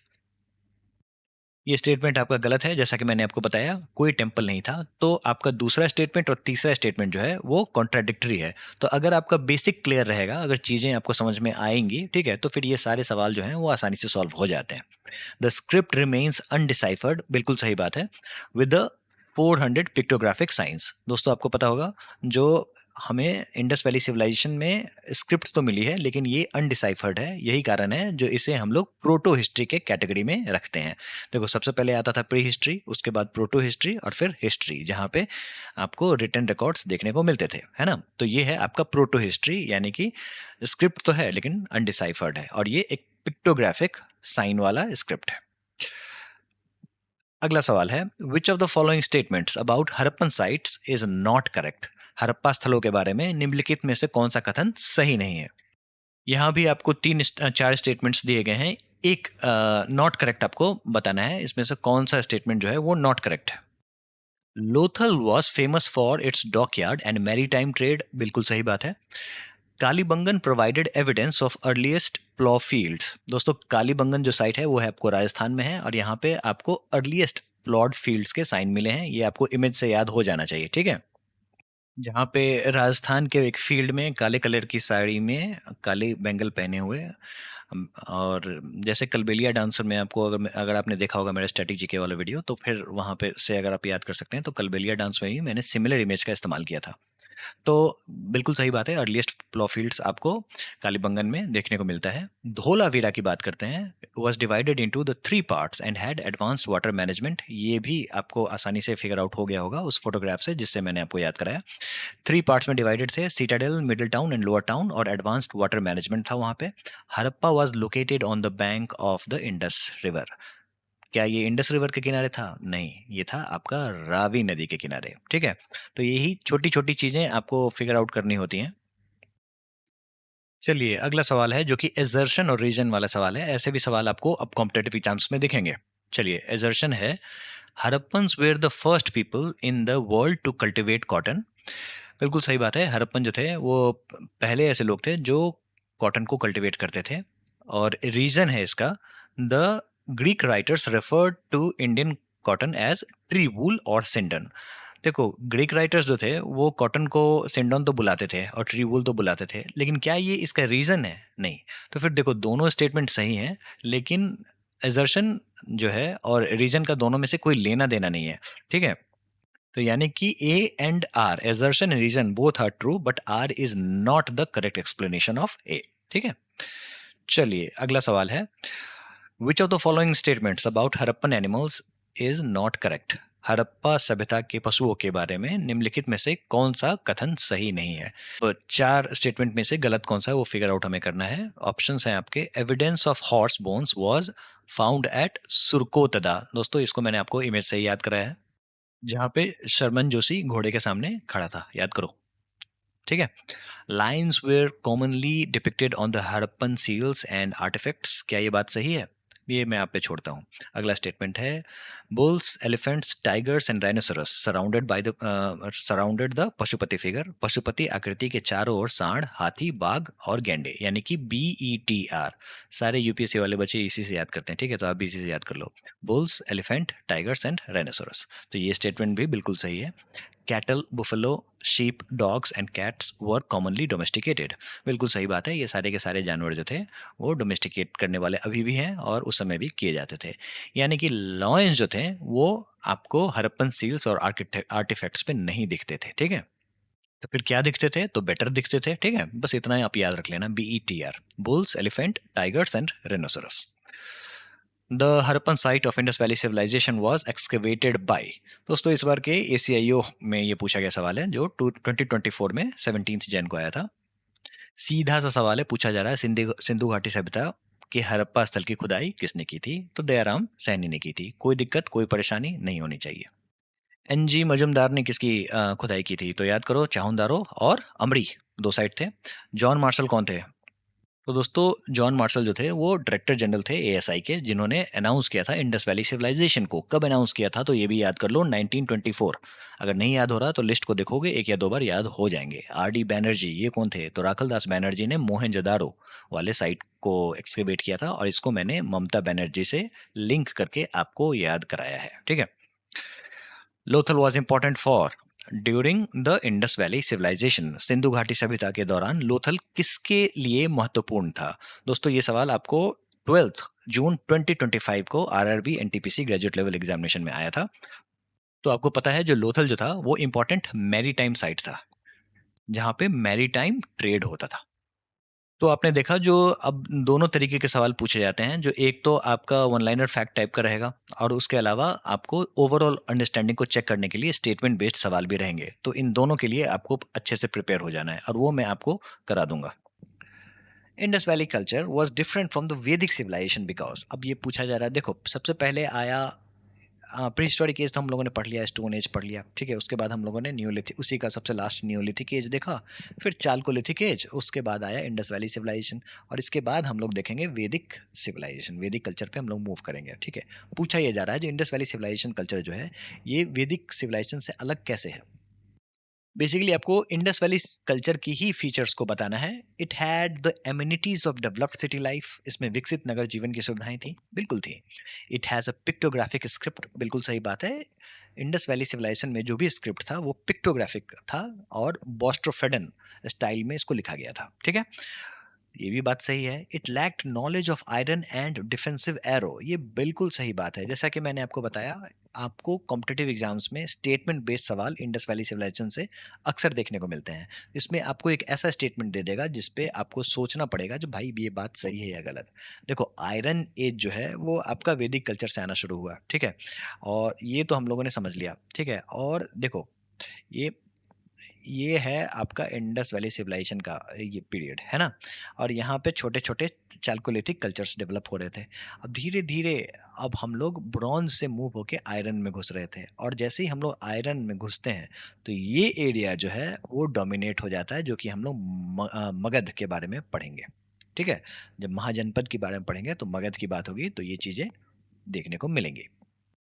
तो यहाँ पे सारी बातें सही हैं। इंडस वैली सिविलाइजेशन के लोग जो थे वो आयरन से उनका कोई मतलब नहीं था, वो ब्रॉन्ज पे ही टिके हुए थे, जिसमें कॉपर और इसके अलावा टिन जो था वो अफगानिस्तान से आता था। यहाँ पे दो लिस्ट दी गई हैं, आपको मैच करना है, ठीक है।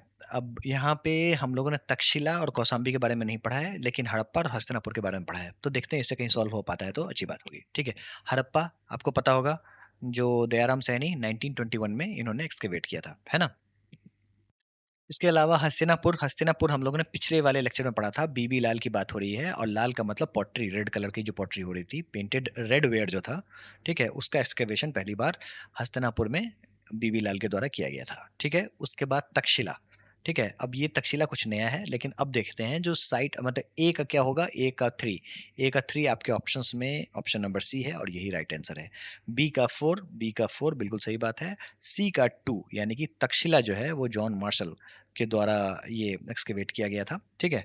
और उसके उसके बाद डी का वन यानी कौसाम्बी जो है एनजी मजुमदार का। मजुमदार आपको नाम सुना सुना लग रहा होगा, मजनू, ठीक है। और इससे चान, हुदारो और अमरी, बालाकोट अमरी, दो साइट्स इन्होंने एक्सकेवेट किया था, ये आपको याद हो जाना चाहिए।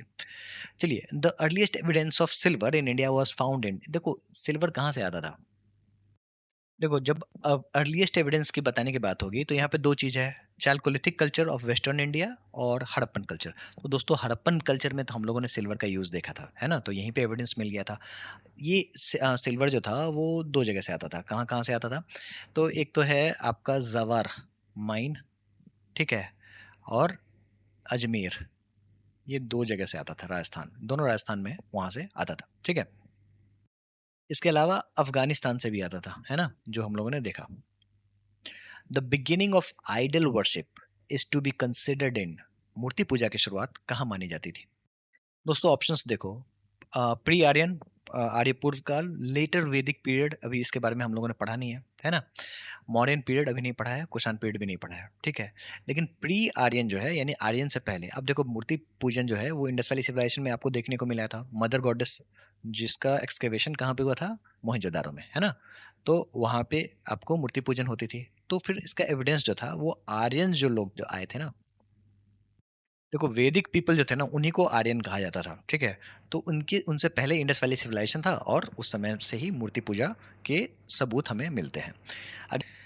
Match list ancient site with list two archaeological findings and select the correct answer using the code given below. Lothal, Lothal में डॉकयार्ड, सबसे ज्यादा सवाल यही पूछा जाता है, जहाज बनाने का स्थान था, ठीक है, जो हम लोगों ने देखा। कालीबंगन, कालीबंगन में आपको क्या देखने को मिला था, प्लॉट फील्ड्स था, ठीक है। धोलावीरा, धोलावीरा में आपको, धोलावीरा में N inscription comprising 10 large sized science of Harappan script, याद कर लो भाई, ये नहीं बताया था मैंने, ठीक है। लेकिन जब आपको ये दो चीजें पता चल जाएंगी उसी से आप टिक लगा दोगे, ठीक है। बनावली की बात कर लेते हैं, तो आपने देखा था फ्लाइंग बीस्ट जो है, ठीक है, जो हमें RS-20 एक्सकेवेटर का नाम याद कराता था, वो ये दिखाया था, जो वो टॉय प्लॉ से लेके terracotta replica of the plough से लेके वो रेडियल पैटर्न में स्ट्रीट्स बना रहा था, है ना? तो इस तरीके से आप याद कर लो, राइट ऑप्शन क्या होगा? राइट ऑप्शन होगा आपका बी, ए का 2, बी का 1, सी का 4, डी का 3। In which of the following Harappan sites furrows of plot fields has been found? Kalibangan, है ना? कालीबंगन ऑप्शन कहाँ है? पहला ही ऑप्शन है, अच्छा, है ना? जो हम लोगों ने देखा था, जो इस तरीके से फरोज बने हुए थे, है ना? अगर आपको वो इमेजेस याद आ रही हैं तो देख रहे हो कितना आसान हो जाता है चीज। मैच लिस्ट 1 विद लिस्ट 2 से मैच करना है, ठीक है? देखो, हड़प्पन सेटलमेंट दिया हुआ है, रिवर दिया हुआ है, ठीक है? और ये अक्सर पूछते हैं। लोथल जो है वो भागोवा रिवर के किनारे है ना? सबसे इम्पोर्टेंट, हड़प्पा जो है वो रावी रिवर के किनारे है। उसके बाद कालीबंगन जो है ये घग्गर रिवर के किनारे है। और रोपड़, रोपड़ कहाँ पे है? तो पंजाब में है, और ये सतलज रिवर के किनारे में है, ठीक है? बस इतना अगर आपको पता चल जाएगा तो फिर आप आसानी से टिक लगा दोगे जो भी ऑप्शन होगा, ठीक है? The great bath was found from the Indus valley civilization at Mohenjodaro. कोई दिक्कत परेशानी नहीं है? Which are the following statements about the Indus civilization is not true? आपको यहाँ पे जो स्टेटमेंट दिए गए हैं इसमें से नॉट ट्रू बताना है। जैसा कि मैंने आपको बताया, इंडस वैली सिविलाइजेशन की बात करेंगे तो ऐसे सवाल आपको अक्सर देखने को मिलेंगे स्टेटमेंट बेस्ड, जिसमें नॉट ट्रू वाला कॉन्सेप्ट देखने को मिलेगा।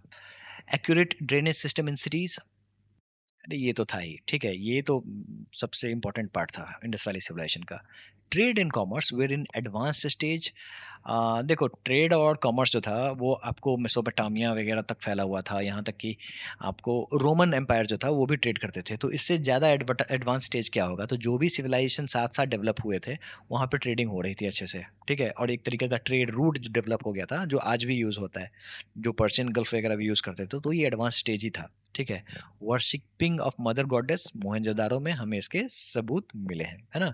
पीपल न्यू अबाउट आयरन, अरे आयरन का कोई लेना देना नहीं है दोस्त, ये हम लोग वैदिक एज से शुरू करेंगे, है ना?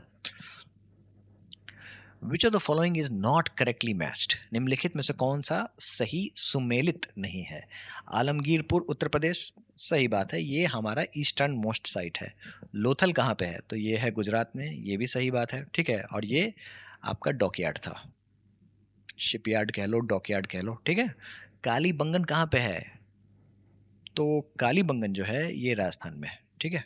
तो ये आपको दिमाग में रखना है, याद कर लेना है, ठीक है? और रोपड़ पंजाब में है, ये तो सही बात है। Eastern boundary of the Harappan culture is indicated by which of the following, ठीक है? आलमगीरपुर, है ना? दोस्तों, राखीगढ़ी जो है वो सबसे लार्जेस्ट इंडियन आईवीसी है ना? इंडियन साइट है आईवीसी का। आलमगीरपुर जो है ये हिंडौन रिवर के किनारे है, यूपी में है, और ये ईस्टर्न मोस्ट बाउंड्री है, ठीक है? हड़प्पा जो है ये पहला साइट था आईवीसी का, फर्स्ट आईवीसी साइट, है ना? इसीलिए हड़प्पन कल्चर भी इसको कहते हैं। और मांडा जो है वो कश्मीर में है, और ये नॉर्दर्न मोस्ट साइट है ना? चलिए, मैच द फॉलोइंग है, हड़प्पन साइट दिया हुआ है, लोकेशन दिया हुआ है, जो आपको मैच करना है। मांडा, ठीक है? मांडा जो है ये है आपका कश्मीर में। दैमाबाद कहाँ पे है? तो देखो, दैमाबाद का जिक्र हम लोगों ने ऑलरेडी किया है, ये है महाराष्ट्र में। कहाँ पे जिक्र किया था? तो हम लोगों ने दैमाबाद को न्यूलिथिक पीरियड में ही देखा था, जो इस समय में ही दैमाबाद में विलेजेस वगैरह स्टार्ट हो गए थे। कालीबंगन, कालीबंगन कहाँ पे है? तो राजस्थान में है। मुझे नहीं लगता अभी इस पे आपको कभी दिक्कत आएगी, ठीक है? और राखीगढ़ी कहाँ पे है? तो राखीगढ़ी जो है वो हरियाणा में है, ठीक है? और ये लार्जेस्ट साइट है। बस इसी के हिसाब से जो भी होगा ऑप्शन वही सही होगा। Which of the following sites of Harappan culture are located in Sindh? इसमें आपको बताना है जो सिंध में कौन लोकेटेड है, ठीक है? आ,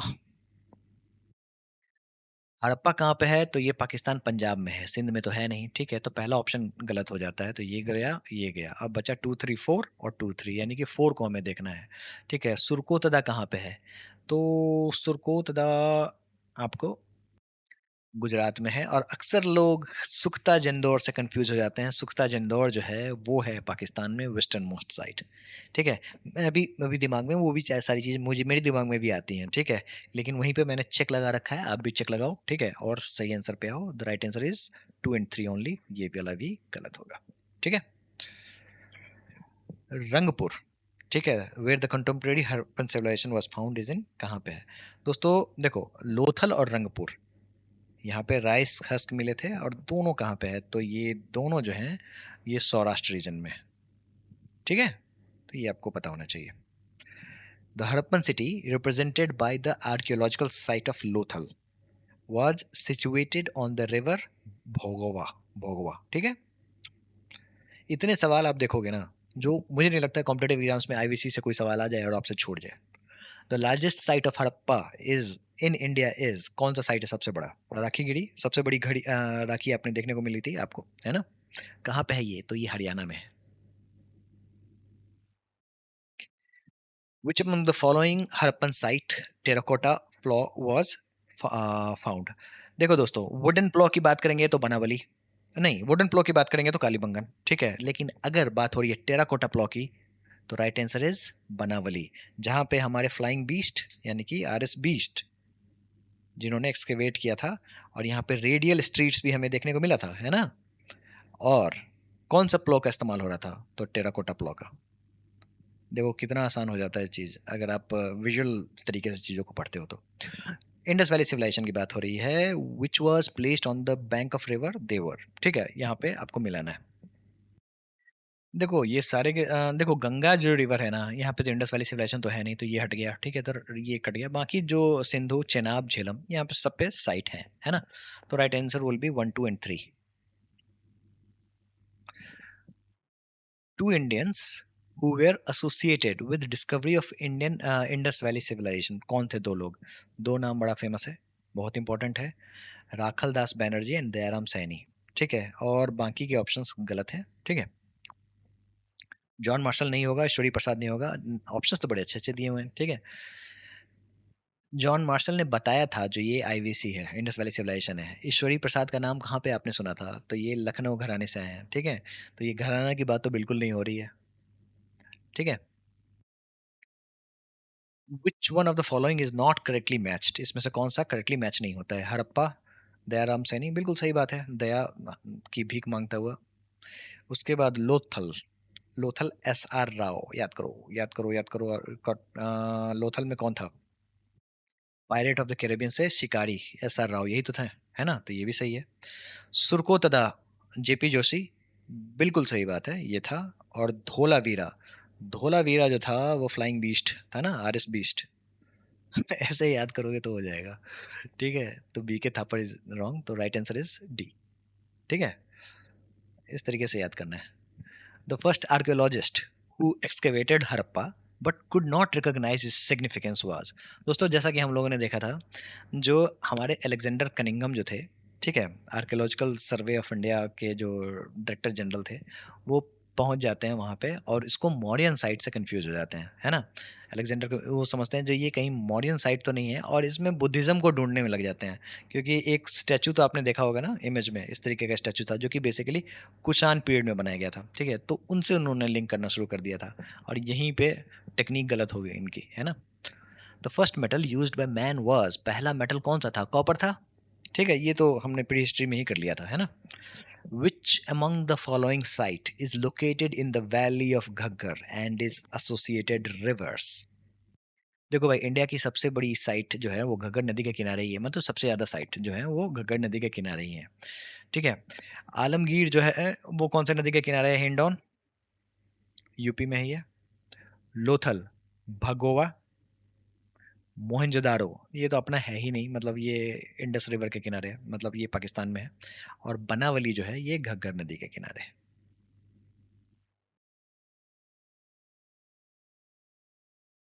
मजा आ रहा है? Consider the following statements and select the correct answer from the given code, ठीक है। यहाँ पे कुछ स्टेटमेंट दिए गए हैं, आपको करेक्ट वाले बताने हैं। Mohenjodaro, Harappa, Ropar, Kalibangan are the main sites of Indus valley civilisation. बात तो सही है ना? People of Harappa developed the road, proper housing and drainage system. देखो भाई, सड़क बनाई, समुचित आवास बनाया, जल निकासी की प्रणाली बनाई, ठीक है, बिल्कुल सही बात है, ठीक है। People of Harappa were unknown to the use of metal. देखो भाई ऐसा नहीं है, अननोन कहाँ से हो सकता है मेटल का, ठीक है। कॉपर एज में थे, मतलब ब्रॉन्ज एज में थे, तो फिर ये मेटल ही तो है ना?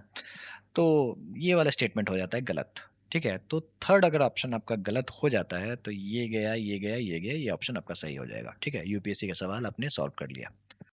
इन which of the following site remnants of 3 township has been revealed. ठीक है, 3 टाउनशिप आपको कहाँ देखने को मिला था, याद करो, जहाँ पे 3 पाइपलाइन गई थी। ठीक है, अपर टाउन, लोअर टाउन और मिडिल टाउन। पाइपलाइन किस चीज़ का था, वाटर का। वाटर रिजर्वॉयर सिस्टम सबसे बेस्ट कहाँ पे आपको देखने को मिलता है, वाटर हार्नेसिंग सिस्टम आपको कहाँ देखने को मिलता है सबसे अच्छा, तो राइट आंसर इज धोलावीरा, धोते रहो वहां बैठ के। Which one of the following ancient town is well known for its elaborate system of water harvesting and management by building a series of dams and channelizing water into connected reservoirs? दोस्तों image याद करो, image याद करो, बहुत ही ज्यादा मेहनत लगा है मुझे उस इमेज को बनाने में। ठीक है, धोलावीरा है ना। निम्नलिखित में से कौन सा प्राचीन नगर जल संचयन प्रबंधन की विस्तृत प्रणाली के लिए प्रसिद्ध है, जिसमें बांधों की एक श्रृंखला बना के जल को जुड़े हुए जलाशय में प्रवाहित किया गया था? धोलावीरा। धोलावीरा में और क्या क्या चीज आपको देखने को मिला था, स्टेडियम, उसके अलावा 3 सिटी सिस्टम, जिसमें सिटाडल था, फिर मिडिल टाउन था, और उसके बाद लोअर टाउन था ना। तो ये सारी चीजें थी, और वाटर हार्नेसिंग सिस्टम में number 1 Dholavira. A highly advanced water management system of Harappan times has been unearthed at Dholavira. ठीक है। Recently, from excavation of Harappan site, Sanauli what was found? देखो सनौली नया साइट है, ठीक है। नया साइट का कहने का मतलब ये है हरप्पन साइट, लेकिन हाल ही में एक्सकेवेट हुआ है। ठीक है, और यहाँ पे ह्यूमन ब्यूरियल्स देखने को मिले हैं। ठीक है, इंपॉर्टेंट है, पूछते हैं सनौली कहाँ पे है, तो ये है उत्तर प्रदेश में। For clothing cotton cultivation was first introduce इन, कहाँ पे, भारत में। अभी हम लोगों ने देखा जिसको ग्रीक लोग जो थे कॉटन को सिंडोन बुलाते थे, है ना। और सिंड कहाँ से वर्ड आया था, इंडस रिवर से आया था, और यही सिंध बढ़ के हुआ हिंद, और यही हिंद बन के हो गया हिंदुस्तान।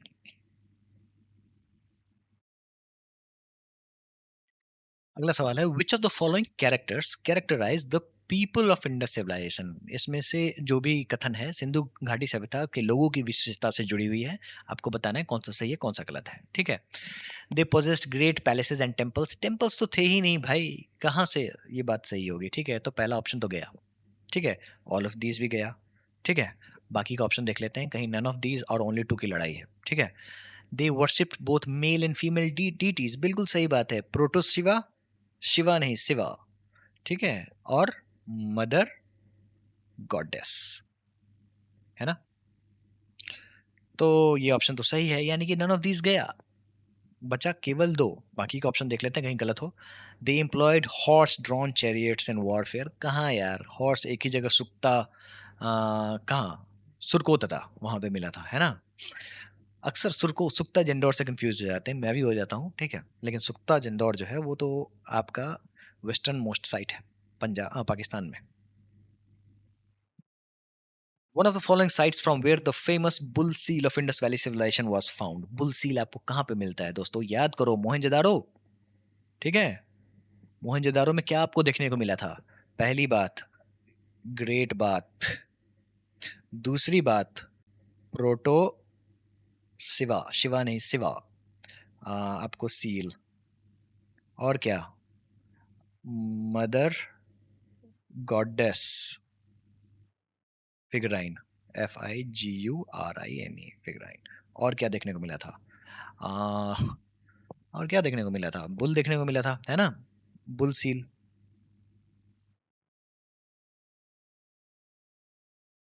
ठीक है, उसके बाद और क्या देखने को मिला था, ग्रेट ग्रेनरीज। ठीक है, the shape of which tree is found in the seals of the Indus civilization, peepal tree, याद कर लो दोस्तों। ठीक है, और ये भी मोहनजोदारो में ही सबसे पहली बार देखने को मिला था, ये मैंने सोचा इंक्लूड कर दूं या नहीं करूं, पता नहीं। ठीक है, चलो हम देखते हैं। ठीक है, होगा तो मैं नोट्स में ऐड कर दूंगा। Remains of which animal has been discovered in the Indus valley civilization. ठीक है, देखो जैसा कि मैंने आपको बताया इंडस वैली सिविलाइजेशन में लॉयन देखने को नहीं मिलता है, ऑल्दो गुजरात का मेजर रीजन जो है वो आपको यहाँ पे लोथल है, रंगपुर है ना, रण ऑफ कच्छ के कुछ एरियाज हैं, सुरकोतदा है। ठीक है, और आपको लॉयन जो है वो गिर रीजन में देखने को मिलता है, ये रहा गिर रीजन, ठीक है। लेकिन ये इंडस वैली सिविलाइजेशन से इसका कोई लेना देना नहीं है, ठीक है। घोड़ा, ठीक है, घोड़ा एक जगह देखने को मिलता है, वो है सुरकोतदा। गाय, गाय भी देखने को मिलता है और एलिफेंट भी देखने को मिलता है, ठीक है।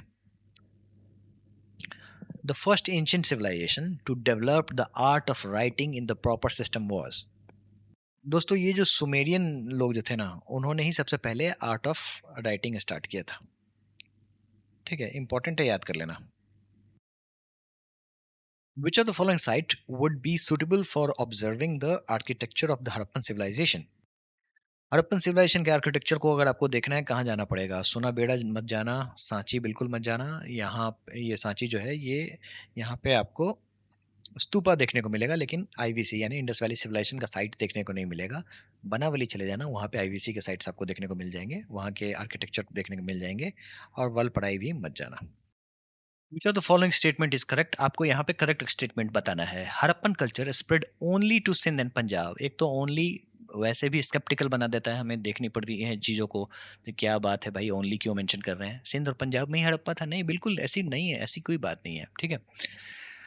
उसके बाद script of Harappan culture has been deciphered by historians. अब ये तो हड़प्पन कल्चर का स्क्रिप्ट जो था वो अभी तक तो डिसाइफर हुआ नहीं है, ये प्रोटो हिस्टोरिक पीरियड का है ना, जिसका डिसाइफरमेंट अभी तक नहीं हुआ है ना।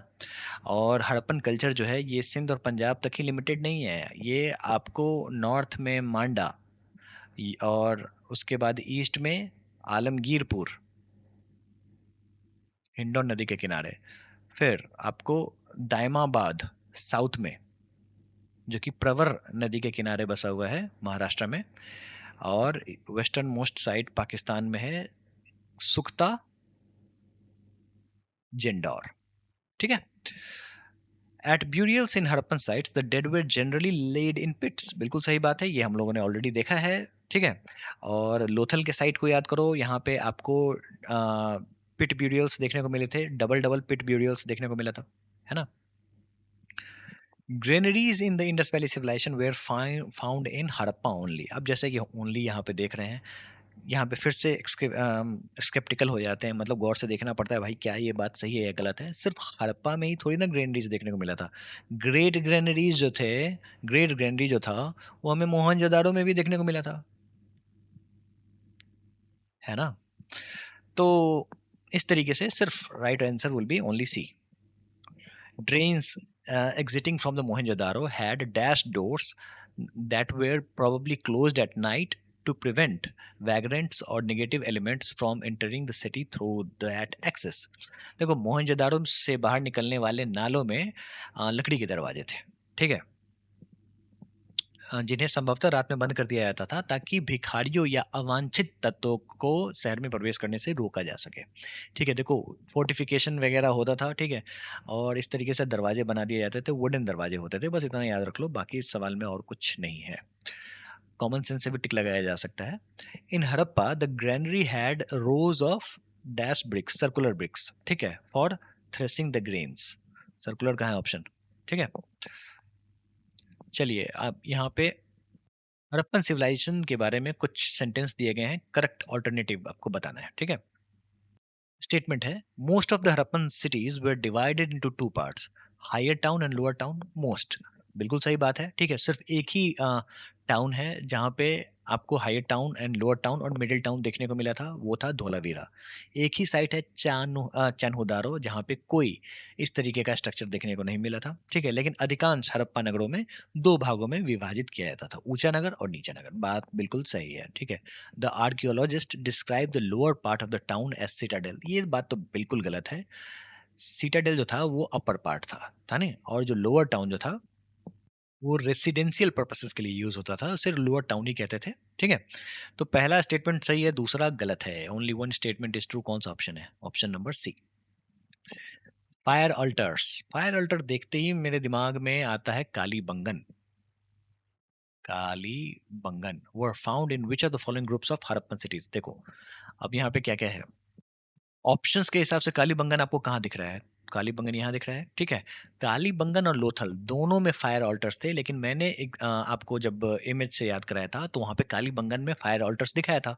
उसमें दिखाया था किस तरीके से डाबर आंवला तेल डाला गया था, जा रहा था, ठीक है। इससे ये पता चलता है जो कालीबंगन साइड जो है वो एक्सकेवेट किया था अमला घोष ने, है ना, अमरलाल घोष ने। लेकिन लोथल में भी आपको फायर ऑल्टर्स देखने को मिल रहे हैं, लेकिन उसका उतना प्रत्यक्ष प्रमाण नहीं है जितना कालीबंगन में है। कॉम्पिटिटिव एग्जाम्स में अक्सर कालीबंगन का जिक्र होता है, ठीक है, इसलिए मैंने लोथल में फायर ऑल्टर्स नहीं दिया है। आप इसको कंसीडर कर सकते हो, सवालों के माध्यम से चीजों को समझ सकते हो, ठीक है। Which of the following statement is true about the Great Bath of the Indus Valley Civilization? Sindhu घाटी सभ्यता की ग्रेट बाथ के बारे में निम्नलिखित में से कौन सा कथन सत्य है? It was used for grain storage, इसका उपयोग अनाज भंडारण के लिए किया जाता था। It was used for farming, इसका उपयोग खेती के लिए किया जाता था। It was used for water tank of the city, यह शहर की पानी की टंकी के रूप में इस्तेमाल होता था। It was probably used for religious purposes, बिल्कुल सही बात है, ये religious purpose के लिए इस्तेमाल किया जाता था, ये rituals के लिए यूज किया जाता था, है ना। तो D will be the right answer. Cotton जो है वो मेहरगढ़ में, ये सवाल तो आपका प्री हिस्टोरिक पीरियड से ही आप आ रहा है, ठीक है। मेहरगढ़ में जो है वो कब देखने को मिला था, तो 7000 ईयर्स अगो, याद कर लो इस चीज को, ठीक है। 8000 वर्ष पूर्व हम लोगों ने खेती करना शुरू किया था, 7000 वर्ष पहले कॉटन के सबूत मिले हैं। Which of the following Harappan town was located on the Khadir Belt of the Run of Kutch and was divided into three parts? Three parts, Dholavira कहाँ है ना? Which of the following metals was used to make weapons and tools in Harappan cities? Metal weapons और tools बनाने के लिए कौन से metal का इस्तेमाल किया जाता था? देखो, लोहा तो हो नहीं सकता क्योंकि लोहे से रूबरू तो हम लोग थे नहीं इंडस वैली सिविलाइजेशन में, ठीक है। सोने का इस्तेमाल तो बिल्कुल नहीं होगा, चांदी का इस्तेमाल तो बिल्कुल नहीं होगा, है ना। तो copper is the right answer. वैसे भी आप यहाँ पे पहुंच सकते हो, वैसे कॉपर ही इसका इस्तेमाल होता था, और कॉपर के से जो ब्रॉन्ज बनता था टिन मिला के, उसका भी इस्तेमाल होता था। The Harappans brought gold from present day Karnataka. Karnataka का कौन सा, KGF, कोलार गोल्ड फील्ड्स, इतना पुराना है ये, ठीक है। Brought gold from the present day Karnataka. Most Harappan seals were made of, किस चीज़ से बना हुआ होता था, तो ये तालक पत्थर से बना होता था, जिसको हम लोग स्टीटाइट भी कहते हैं, ठीक है।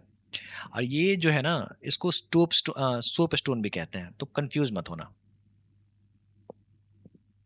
ठीक है। इसमें क्या होता है, जो स्टोन बहुत ही ज़्यादा मतलब ये सॉफ्ट होता है, इस पे कार्विंग कर दी जाती थी इस तरीके से। मान लो प्रोटो शिवा का सील बना लिया जाता था योगिक पोस्चर में बैठा के, 4 एनिमल यहाँ पे हो गए और यहाँ पे स्क्रिप्ट हो गया, ठीक है, पिक्टोग्राफिक स्क्रिप्ट हो गया। उसके बाद इसमें फायर से इसको गर्म करके इसको हार्डन कर दिया जाता था, ठीक है। Which of the following Harappan sites is located in Afghanistan? Afghanistan में कौन सा साइट है भाई साहब, तो शर्टुघाई जो है ये आपको अफगानिस्तान में है। बालाकोट कहाँ पे है, तो ये पाकिस्तान में, यहाँ पे हम लोगों ने स्ट्राइक किया था। 2 साइट है बालाकोट में, एक तो है अमरी, अमरी बालाकोट, और एक बालाकोट, ठीक है। तो बालाकोट समझ में आ गया होगा, नागेश्वर अपने यहाँ ही है। कालीबंगन जो है ये कहाँ पे है, कालीबंगन, कालीबंगन है राजस्थान में। नागेश्वर जो है ये गल्फ ऑफ कच्छ में है, ठीक है, गुजरात, गुजरात। इसी के साथ इंडस वैली सिविलाइजेशन से रिलेटेड जितने भी सवाल थे हम लोगों ने देख लिए, ठीक है, और इंडस वैली सिविलाइजेशन को अच्छे से कवर कर लिया है, ठीक है। और I wish you best of luck for examination. मिलते हैं नेक्स्ट लेक्चर में। Thank you.